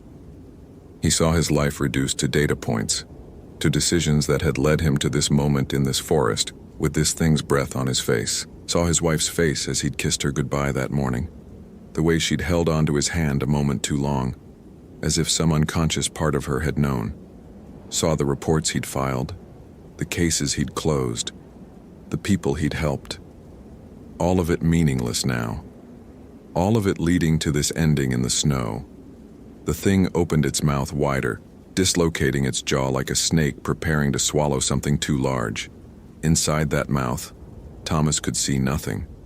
Not darkness. Nothing. An absence so complete that looking at it made his eyes hurt, made his brain rebel against the impossibility of true void existing in a universe that abhorred vacuum. Sleep, it whispered, with a tenderness that was somehow worse than any threat. Let go. Fighting only makes the hunger last longer. Something in Thomas shattered. Not his mind. That would have been too simple, too clean. What broke was deeper, the fundamental assumption that had underlain his entire existence, that the world made sense, that cause led to effect, that understanding was possible through observation and logic and the scientific method. He stopped struggling, stopped trying to rationalize or categorize or explain. And in that surrender, something unexpected happened. The symbols he'd seen carved into the frozen ground returned to his memory, but now they made sense. Not rationally. He still couldn't have explained their meaning in words, but he understood them the way one understands music, or the grammar of dreams, through some faculty that existed before language, before conscious thought. They were a map, a warning, and a key. With fingers gone numb from cold and terror, Thomas drew the first symbol in the snow beside his body. The creature recoiled as if struck, its grip loosening enough for air to return to his lungs. He drew the second symbol, then the third, his hand moving with certainty that came from somewhere beyond his training, beyond his education, from some inherited memory that every human carried whether they acknowledged it or not. The symbols formed a pattern, and the pattern formed a circle, and the circle became a barrier that pushed back against the darkness with a light that had nothing to do with headlamps or flashlights. This light came from the same source as the thing's glow, from the same fundamental place where the possible and impossible met and merged. The creature screamed, not with Mitchell's voice now, but with something older, something that had been screaming since the first winter. Humans huddled around fires and told stories about the things that waited in the cold. It retreated, not with its impossible speed, but slowly, reluctantly, as if fighting against a force that pulled it back into the forest's depths. "This doesn't end," it said, its voice fading. "The hunger never ends.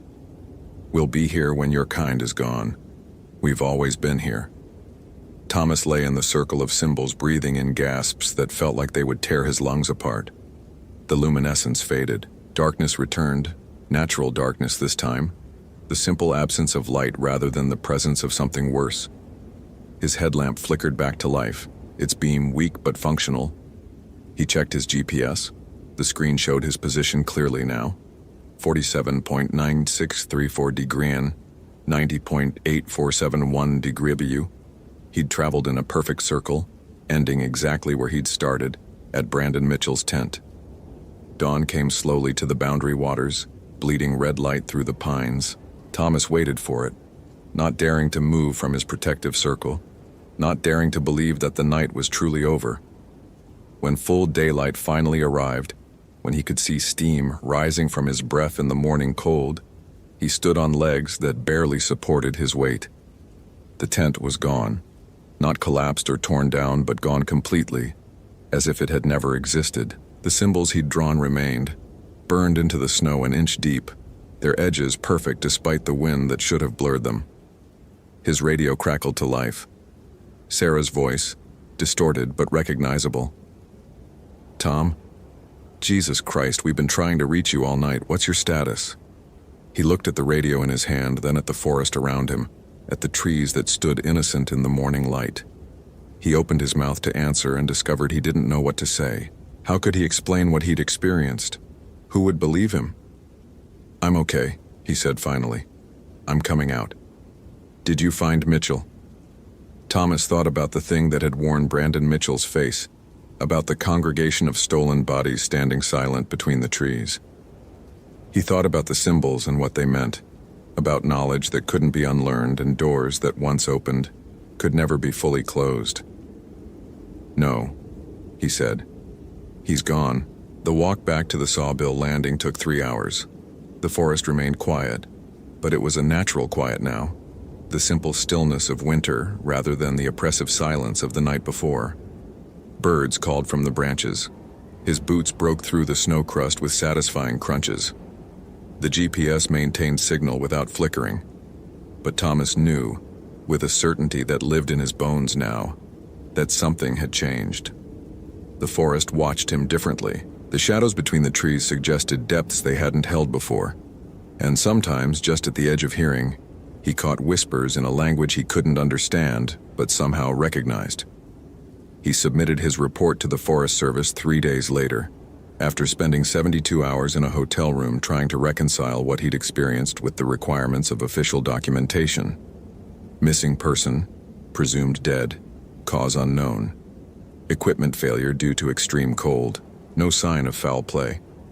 The report was accurate in every way that mattered for bureaucratic purposes and false in every way that mattered for truth. They found Brandon Mitchell's body 6 weeks later, when the spring thaw exposed what winter had hidden.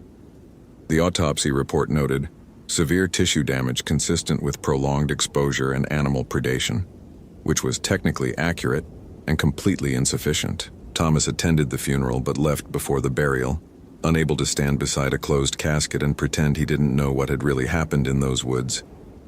He resigned from the Forest Service in April. His wife didn't ask questions, though he knew she saw the change in him, the way he flinched at shadows and kept the lights on at night. He took a job as a safety inspector for a construction company in Duluth, work that kept him in the city, surrounded by concrete and steel and the comfortable illusions of civilization. But sometimes, on winter nights when the temperature dropped below zero and the wind howled through the streets, Thomas would stand at his window and look north toward the boundary waters, and he would wonder about the others, the missing people from previous years, about what they'd seen in their final hours, and whether any of them had been offered the choice he'd been given, to draw the symbols and survive, or to succumb and feed the hunger that waited in the cold. He'd survived. That was supposed to mean something, supposed to provide closure or understanding, or at least the satisfaction of a mystery solved. Instead, survival had taught him the most terrifying lesson of all, that the world contained spaces where human logic broke down, where the old laws still applied, where things that should not exist did exist and would continue existing long after humanity's last breath. The symbols he'd learned through careful research in libraries and uncomfortable conversations with people who spoke in whispers about old knowledge were Ojibwe protective signs, ward marks that predated European contact. They didn't kill the Wendigo.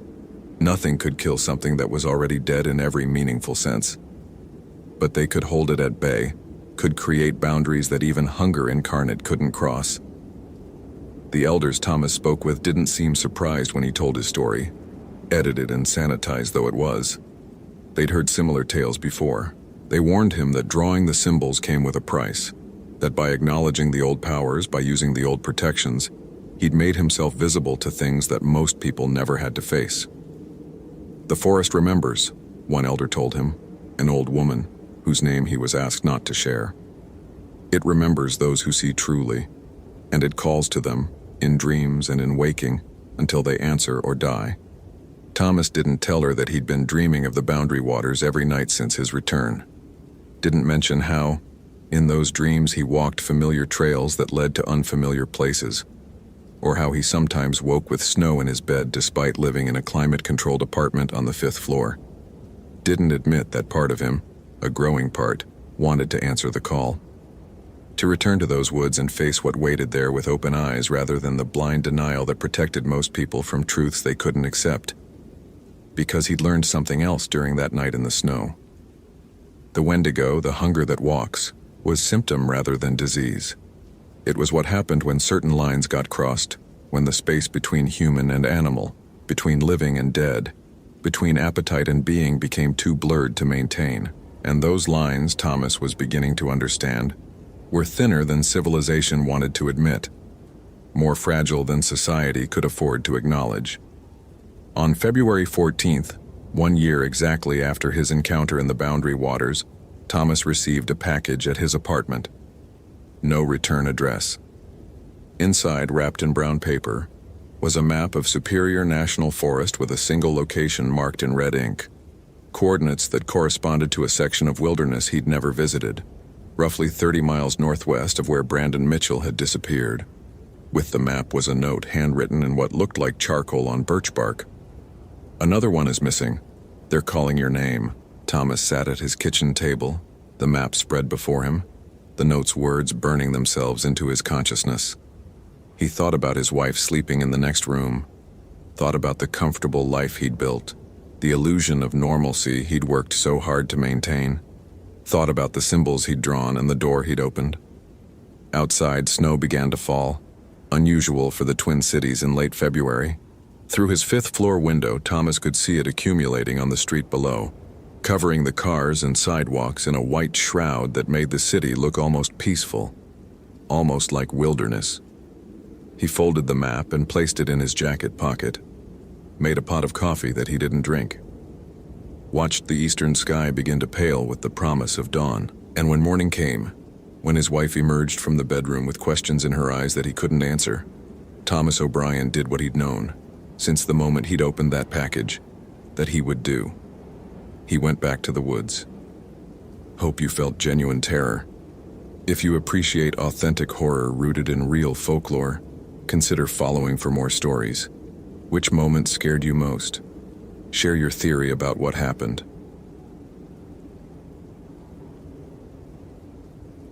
Robert Fitzgerald found the canoe on the 3rd day, overturned in shallow water with claw marks that ran too deep and too deliberate to be anything natural. The aluminum hull caught afternoon light filtering through white pines, and for a moment he thought it might be a trick of shadow, the way branches sometimes scored metal during a portage, or how rocks could gouge unexpected patterns. But when he waded into the shallows of Knife Lake, his Danner boots sinking into silt that felt too cold for August, he ran his fingers along the grooves and knew immediately that nothing in these woods should leave marks like these. 4 parallel furrows, each nearly an inch deep, had torn through the canoe's starboard side from stem to stern. The metal had curled inward as if something had dragged claws through it the way his ex-wife used to run a fork through mashed potatoes. Absent, methodical, thoughtless.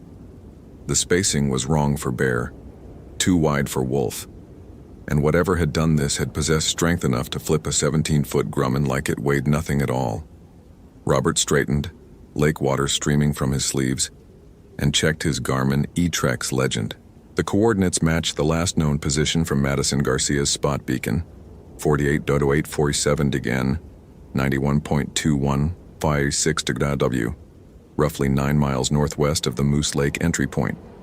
21 years old, solo paddling trip, last check-in 48 hours ago.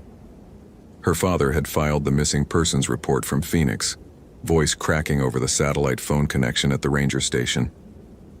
She always checks in, he'd said. Every 6 hours like clockwork, she promised. Robert had almost refused the assignment. He'd spent 3 years avoiding search and rescue operations, ever since the Keller incident left him with a name he couldn't forget, and nightmares that tasted like pine smoke. But Chief Randall had looked at him with those gray eyes that didn't accept excuses and said, "You know these waters better than anyone, Fitz. Girls alone out there. 3 days of silence." 3 days. 72 hours in the Boundary Waters Canoe Area wilderness, where over 1 million acres of interconnected lakes and forest stretched across the Canadian border like God's own maze. Most people got turned around within a mile of their entry point.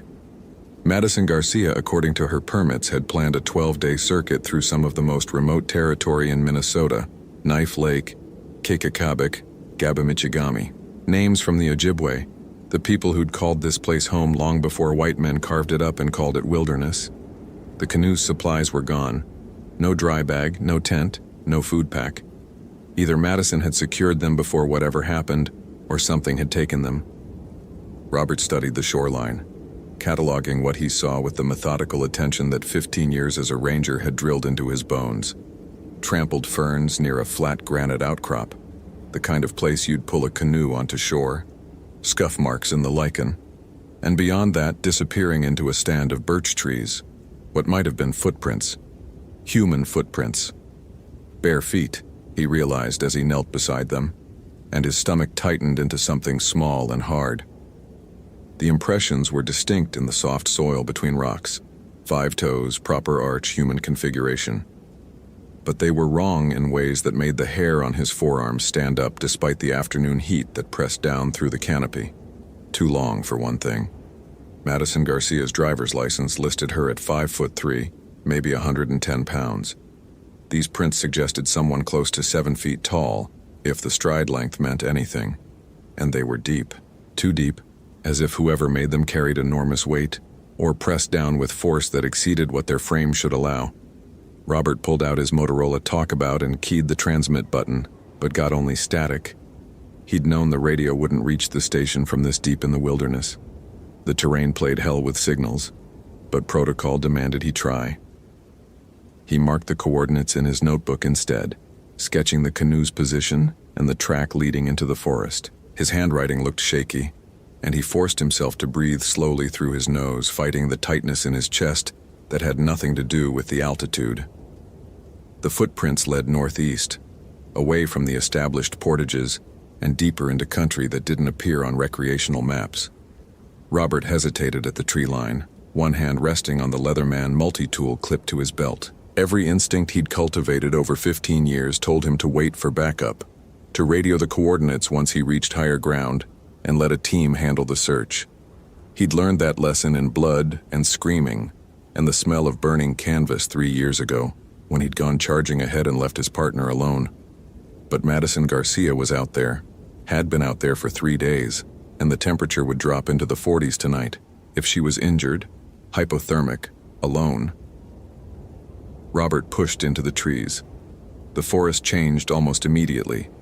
The white pines and birches that dominated the shoreline gave way to older growth, red pines that towered overhead with trunks thick as whiskey barrels. The understory thinned, leaving patches of exposed bedrock between spreading ferns and colonies of ghost pipe plants that looked like tiny white fingers reaching up from the soil. The air grew cooler with each step, not the gentle cooling of shade, but something more profound, as if he'd walked from August into October in the space of 50 yards. He'd felt cold like this before. Once, in the weeks after Jenny left, when the divorce papers had arrived and he'd spent a night sitting on the porch watching his breath plume in July air that should have been 70 degrees. And once more recently, 3 years ago, when he'd found what was left of David Keller. Robert shoved that memory down before it could fully surface and focused on the trail. The bare footprints continued, interspersed now with other marks, drag marks, as if something heavy had been pulled over the ground. broken branches at odd heights, and scratches on tree trunks, scored into the bark at 7-8 feet up. The marks looked fresh, sap still beating in the wounds. Something rustled in the undergrowth to his left. Robert spun, hand dropping to the bear spray on his hip, but saw only a red squirrel chittering at him from a low branch. The animal's tail jerked with agitation, and its calls held a note that sounded almost like warning. After a moment, it bounded away, disappearing into the canopy with a flick of russet fur. The silence that followed felt heavier than it should. Robert had spent enough time in the Boundary Waters to know its rhythms, the background chorus of birdsong, the rustle of small animals, the whisper of wind through pine needles. But here, past the tree line where Madison's trail led, the forest had gone quiet in a way that made his shoulders tense. No birds called, no insects buzzed. Even the wind seemed to have died, leaving the air perfectly still and cold enough that his breath had started to fog. In August, in Minnesota, at 3 in the afternoon, he checked his thermometer, 52 degrees. 20 minutes ago at the shoreline it had read 78. Robert pulled his notebook out again and logged the temperature drop, his GPS coordinates, and the time. When he looked up from writing, he noticed the tree. It stood maybe 30 yards ahead, a massive red pine that must have been growing when the voyageurs first paddled these waters 200 years ago. Someone had stripped the bark from its southern face in a rectangle about 4 feet high and 3 feet wide. An old practice, possibly native, though the Ojibwe had largely abandoned the Boundary Waters by the time Robert was born. But this wasn't an old scar.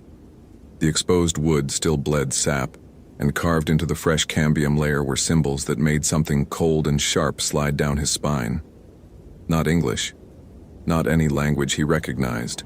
The marks looked deliberately geometric, circles within circles, lines radiating outward like ribs, and at the center, something that might have been a handprint if hands had too many fingers and joints that bent the wrong direction. Robert photographed the tree with his digital camera, the flash seeming too bright in the dim understory. His hands had started to shake, and not from the cold. He'd seen enough in 15 years to know when something was wrong. Really wrong beyond lost hikers or injured campers or even the occasional poacher. This felt like stepping into a room where someone had just been murdered, where the violence still lingered in the air like smoke. The footprints continued past the carved tree, leading deeper into forest that grew progressively darker despite the afternoon sun.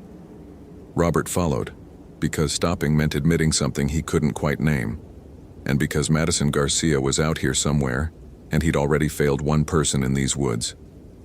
He found the first piece of her gear half a mile in, a blue dry bag hanging from a branch 12 feet off the ground, its contents spilled across the forest floor. Socks, a fleece jacket, a paperback copy of Desert Solitaire, with the pages torn out and scattered like snow. Robert gathered what he could, noting the teeth marks in the bag's nylon skin. Large teeth, canine structure, but the pattern was wrong. Too many punctures, as if whatever bit down had a mouthful of needles instead of proper fangs. The second piece was her tent, or what remained of it. Someone had shredded the nylon into ribbons and left them hanging from branches like festival flags. The aluminum poles had been bent into shapes that shouldn't be possible without a forge and a vise, twisted into spirals and knots that hurt to look at. And beyond the tent, scratched into a flat expanse of granite with what looked like a sharp stone, were words in English. So hungry. The letters were crude, uneven, as if whoever carved them had been shaking or learning. The stone used to scratch them lay nearby, stained with something dark that might have been blood if blood dried that particular shade of rust red against gray rock. Robert's hand found his radio again, thumb hovering over the transmit button, even though he knew it wouldn't reach anyone. His breathing had gone shallow, the way it used to during panic attacks in the months after David died. When he'd wake at 3 a.m. convinced he could smell smoke and hear screaming, he forced himself to breathe slowly, counting to 4 on the inhale and 4 on the exhale, while his rational mind tried to assemble an explanation that made sense. Madison had carved the message. Delirious, maybe hypothermic, suffering from the kind of exposure that made people do inexplicable things. She'd torn her own tent apart in confusion, scattered her belongings, and wandered off barefoot into the forest. People did strange things when their body temperature dropped. He'd seen it before: paradoxical undressing where victims shed their clothes in freezing weather, terminal burrowing where they crawled into small spaces to die. This was just another variation, except Madison had been alone for 3 days in summer weather, and the temperature didn't explain the canoe's claw marks or the footprints that were too large or the teeth that had punctured her dry bag with needle precision. A sound cut through the forest silence, low, distant, almost below the range of hearing. It reminded Robert of wind moaning through a narrow canyon, except there were no canyons in the boundary waters, just endless lakes and trees. The sound seemed to come from everywhere and nowhere, reverberating through his chest cavity like a bass note played too loud. Then it resolved into something that might have been a word, if words could be spoken in a voice that sounded like starvation given breath. Hungry. Robert ran. He didn't make a conscious decision to move. His body simply reacted, pivoting back the way he'd come and crashing through undergrowth that grabbed at his clothes like hands. Branches whipped his face. His boots caught on roots, nearly sending him sprawling across granite outcrops that would shatter bone. Behind him, or ahead or to the sides, the acoustics made it impossible to pinpoint. That voice continued its low moan, and now he could hear other sounds mixed into it. Footsteps that shouldn't move that fast. Breathing that rattled like wind through a corpse's throat. He burst out of the tree line onto Knife Lake's shoreline, lungs burning, and didn't stop until he'd waded waist-deep into water that felt warm compared to the forest's impossible cold. His hands shook so badly he could barely key his radio. "Station, this is Fitzgerald." His voice came out as a rasp. "I need immediate backup at Knife Lake, coordinates 48.0847 north, 91.2156 west. I've found evidence of Madison Garcia, but what? But I heard a voice in the woods, but something carved words about hunger, but I ran like a scared child because the forest got too quiet. But the situation has become complicated. Request helicopter extraction if available." "Over." Static answered him. Robert tried twice more before accepting that his signal wasn't reaching the station. He'd have to paddle back to high ground, find a ridge where the terrain didn't swallow radio waves. But that meant leaving, and Madison was still out there, and he could feel eyes watching him from the tree line, with an attention that felt hungry in ways that had nothing to do with food. The sun had started its descent toward the western horizon, painting Knife Lake in shades of copper and gold that should have been beautiful, but instead felt like a countdown. Robert waded back to shore and pulled his overturned canoe onto the rocks, checking it for damage. No claw marks, thankfully. The scratches on Madison's canoe had been deliberate, he realized now. A message or a warning, or maybe just play from something that didn't understand its own strength. He should leave. Every sensible instinct told him to paddle back to the Moose Lake entry point, radio for help from there, let a full SAR team handle whatever was happening in these woods. That was protocol. That was smart. But Madison Garcia had been alone for 3 days, and every hour that passed reduced her chances of survival. And if Robert left now, he'd be making the same choice he'd made 3 years ago, when he'd pulled back to wait for backup and left David Keller to die alone. He loaded his gear back into the canoe and pushed off from shore. But instead of heading south toward the entry point, he paddled north, toward the far end of Knife Lake, where older maps showed an abandoned trapping cabin that might offer shelter.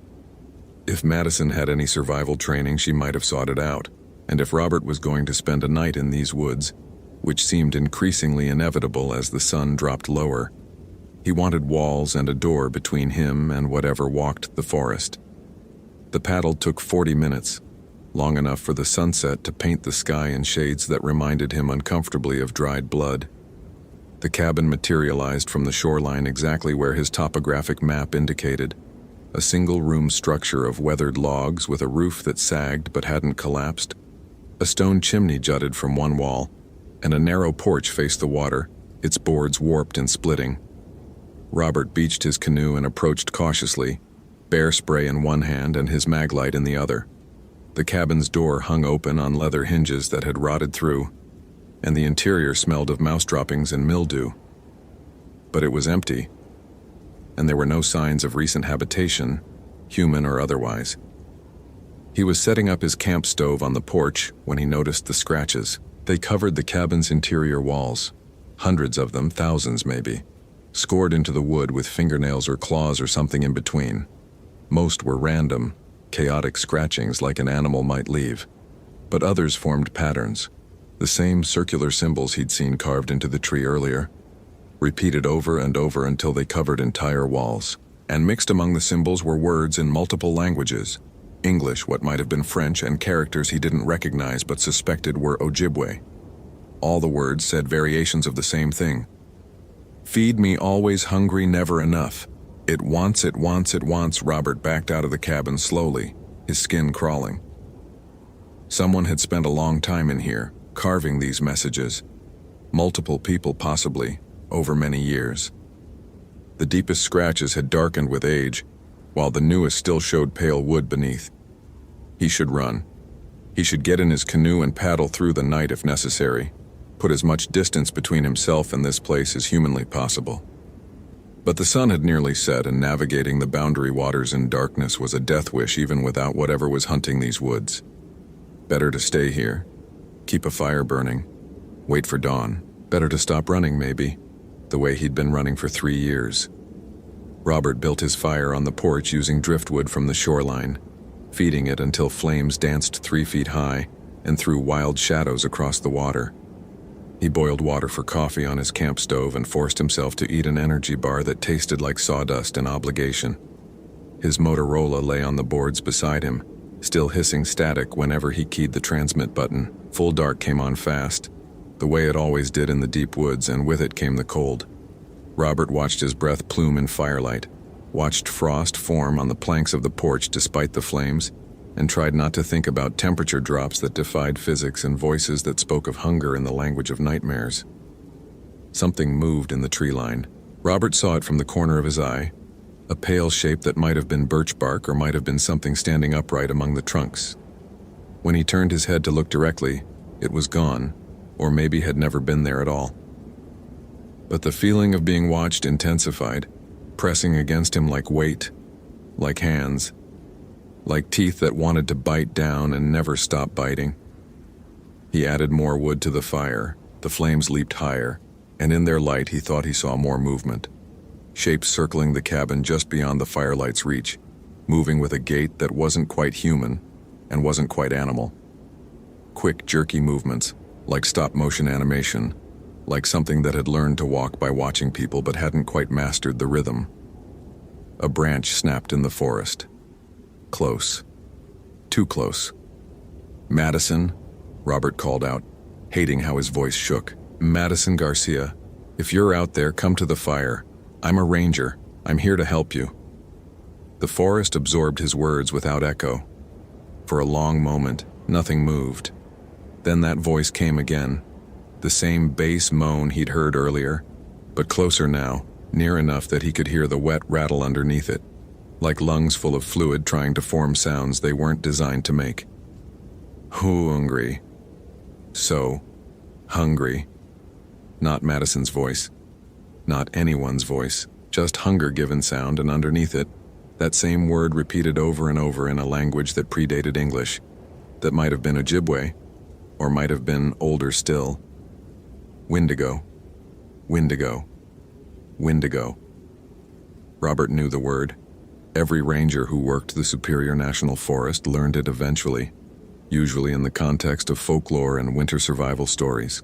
The Wendigo, sometimes spelled Wendigo or Wetico, was a creature from Algonquian mythology, a malevolent spirit associated with winter, famine, and insatiable greed.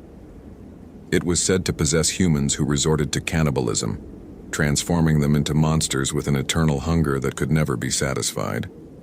Just stories, anthropologists said. Morality tales to discourage cannibalism during harsh winters when food ran short. Just stories. But the Ojibwe had abandoned large portions of the boundary waters over 100 years ago, retreating to reservations and leaving these woods to grow wild. And in all his research of local history, Robert had never found a satisfactory explanation for why they'd left, beyond vague references to cursed grounds and hungry spirits. A shape resolved from the darkness beyond the fire. Robert's hand found his bear spray, thumb on the trigger, and his maglite beam cut through smoke to illuminate Madison Garcia, or what remained of her. She stood at the edge of the porch, swaying slightly, dressed in the same clothes from her permit photo: jeans, a Minnesota Golden Gophers t-shirt, hiking boots. But the clothes hung loose on a frame that had lost weight it couldn't spare, and her face had thinned until it was all angles and hollows, skull-like in the firelight. Her eyes reflected red in his flashlight beam, the way a deer's eyes would or a wolf's. Madison? Robert forced himself to stand, to move slowly, non-threateningly. My name's Robert Fitzgerald. I'm a ranger. Your father sent me to find you. Are you hurt? She didn't respond. Didn't blink. Just stared at him with those reflecting eyes while her chest rose and fell too quickly, like a rabbit's heartbeat. Her hands hung at her sides, and Robert noticed her fingernails had been filed or worn down to bleeding stubs. It's okay, he said, taking a careful step forward. You're safe now. We can get you out of here, get you to a hospital. Madison's jaw unhinged, not opened, unhinged, dropping open far wider than human anatomy should allow, nearly to her sternum, and from her throat came that same bass moan he'd heard in the forest, the sound of starvation given voice. Hungry. Robert stumbled backward, his heel catching on a loose board. He went down hard, his maglite flying from his grip and spinning across the porch to hang half off the edge, its beam illuminating nothing but water. The bear spray fell from his other hand, rolling toward the fire. Madison, the thing wearing Madison's skin, advanced with movements that were all wrong. Her joints bent backward as she walked, knees hyperextending, spine curving at impossible angles. Her mouth stayed hinged open, and Robert could see down her throat to where something moved and writhed and definitely wasn't human anatomy. He scrambled backward until his shoulders hit the cabin wall, wood splinters digging through his shirt. The thing that had been Madison Garcia loomed over him, close enough that he could smell her breath, the sweet, rotten stench of ketosis, of a body consuming itself in the absence of food. Except Madison should have had supplies for 12 days, should have had food enough for 2 weeks plus whatever she could forage, unless she'd stopped eating, unless hunger had become something other than physical need. Madison, Robert's voice came out as a whisper, if you're still in there, fight it. Whatever this is, fight it. For just a moment, something flickered in those reflecting eyes. Something human and terrified and aware. Madison's jaw began to close, her spine straightening, and she made a sound that might have been a sob or might have been a scream cut short. Then the humanity drained away, and only hunger remained. She lunged. Robert rolled sideways on instinct, and Madison's hands, fingers elongated into something like talons, gouged through the porch boards where his head had been. He kicked out, catching her in the chest, and she flew backward with a shriek that wasn't quite human and wasn't quite animal, but held notes of both. She crashed into the fire, scattering burning logs across the porch, and Robert lunged for his bear spray. His fingers closed on the canister just as Madison rose from the flames. Fire had caught on her clothes, spreading across her t-shirt and up into her hair, but she didn't seem to notice. She just kept coming, kept reaching, kept making that horrible hungry sound while smoke rose from her burning body. Robert triggered the bear spray at point-blank range. Capsaicin mist filled the air, searing his own eyes and throat even as it hit Madison full in the face. She recoiled with a sound like steam escaping from a punctured radiator, hands clawing at her eyes. Robert didn't wait to see if it would last.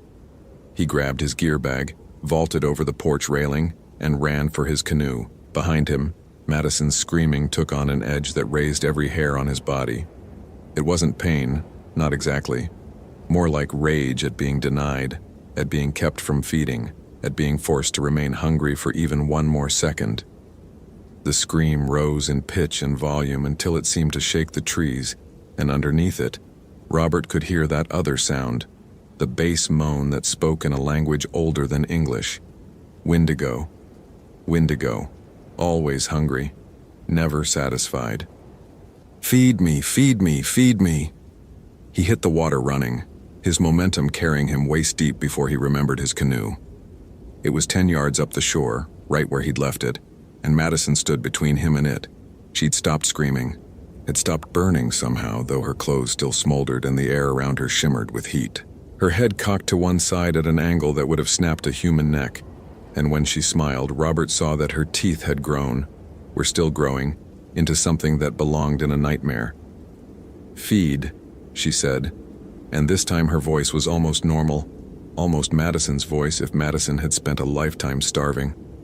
"Please, feed." Robert's hand found the leather man on his belt, a 4-inch blade against something that had shrugged off fire and bear spray, but it was all he had. He backed deeper into the water, feeling the lake bottom drop away beneath his feet, and Madison followed with movements that were becoming less human with each step. Her spine had lengthened, pushing her forward into a crouch. Her arms had stretched until her fingers brushed the ground, and her face. God, her face was pulling forward into something like a muzzle, jaw extending, more teeth erupting from gums that split and bled and kept producing more enamel. She hit the water and submerged, and Robert's training took over. He dove, kicked hard, and started swimming parallel to the shore, heading for a stand of fallen trees that might provide cover. Cold water closed over his head, and for a moment everything went silent except for his heartbeat and the rush of water past his ears. Something grabbed his ankle. Robert kicked out with his free leg, felt his boot connect with something that gave too easily, like rotten wood. The grip loosened for a moment and he kicked again, harder, breaking the surface with a gasp that pulled in as much water as air. He was 20 yards from shore now, in water deep enough that he couldn't touch bottom, and Madison stood in the shallows, water streaming from her transformed body. The firelight from the burning porch reached just far enough to illuminate her, and what Robert saw made him forget how to swim for a moment. She'd grown. Impossibly, she'd grown to maybe 7 feet tall. Her body stretched and distorted like taffy pulled too thin. Her skin had taken on a gray-white pallor, pulled tight over bones that jutted at wrong angles.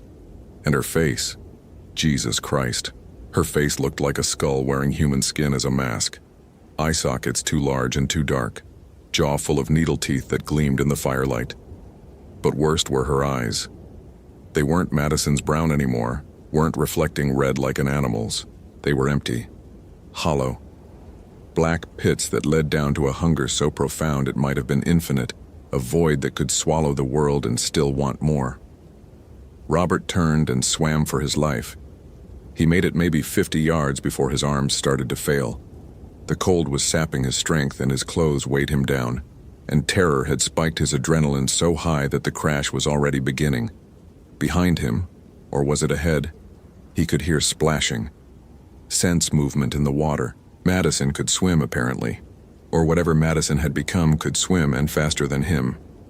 A hand closed on his shoulder. Robert spun in the water, Leatherman raised, and stabbed blindly at the figure beside him. His blade hit something solid and skittered off. Bone, maybe, or something harder than bone.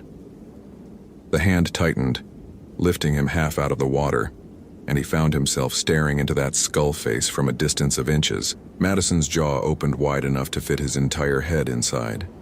Robert could see down her throat to where something pulsed and writhed, something that was not a stomach, not anything that should exist inside a human body. He smelled that sweet, rotten stench again, stronger now, mixed with smoke and lake water, and underneath it all, the copper tang of blood. "Feed," Madison said again, and this time it sounded almost plaintive, almost sad. "So hungry, always hungry. Please." Robert's hand found the knife lanyard around his neck, a backup blade, just a small fixed blade, but sharp enough. He pulled it free and drove it up under Madison's chin, through the soft palate, into the brain. Madison dropped him. Robert went under, lake water filling his mouth and nose, and when he surfaced, gasping and choking, Madison was floating face down 10 feet away. Her body was changing even as he watched, shrinking back to human proportions, the gray-white pallor fading, the grotesque stretching reversing itself. By the time Robert swam close enough to turn her over, she looked like the girl from the permit photo again. Small, young, human, dead. The knife jutted from under her chin, buried to the hilt. Blood swirled in the water around her head, black in the darkness. Her eyes were closed now, and her face had relaxed into something that might have been peace if you didn't know what she'd become. Robert floated there for a long time, treading water and holding Madison's body to keep it from sinking, while the burning cabin slowly collapsed into embers on the shore. Eventually, when his arms had gone numb and his core temperature had dropped to the point where coherent thought became difficult, he swam back to shore, dragging Madison's body behind him. He pulled her onto the rocks and checked for a pulse he knew he wouldn't find. Her skin was cold, colder than the lake water, colder than the impossible forest, cold like January ground. The knife had killed her, or maybe it had just released her. Robert wasn't sure which was true, and the ambiguity felt like poison spreading through his thoughts. He sat beside Madison Garcia's corpse and watched the sun rise over Knife Lake, painting the water in shades of pink and gold that seemed obscene after what had happened. Birds started singing as if nothing had changed. The forest's impossible cold had faded with the darkness, leaving summer warmth that felt like gaslighting. Robert's Motorola crackled to life. "Fitzgerald, this is base. Come in, over." He stared at the radio for a long moment before picking it up.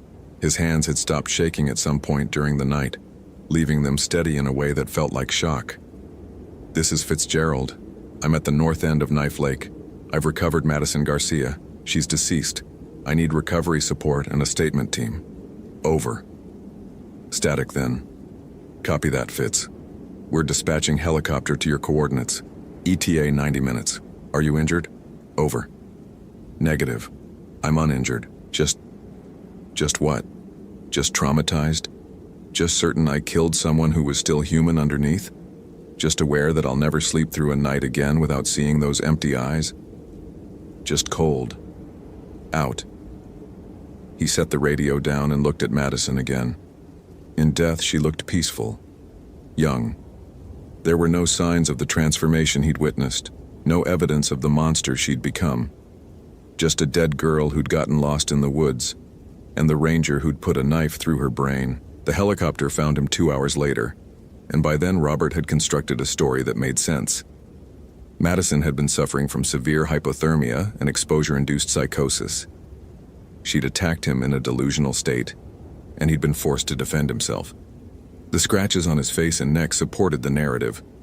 The knife wound was regrettable but justified given the circumstances. Nobody questioned it. Nobody asked why a hypothermic victim would have the strength to fight like that, or why she'd been found with no supplies despite planning for 12 days, or what had carved those words into the cabin walls and marked up the trees. The boundary waters were vast and dangerous, and people died there regularly. This was just another tragedy in a long series of tragedies. The only person who looked at Robert with anything like suspicion was Chief Randall, whose gray eyes seemed to see straight through his carefully constructed story to the truth underneath. But Randall just clapped him on the shoulder and said, "Get some rest, Fitz. You did what you could." Robert took 3 weeks of leave.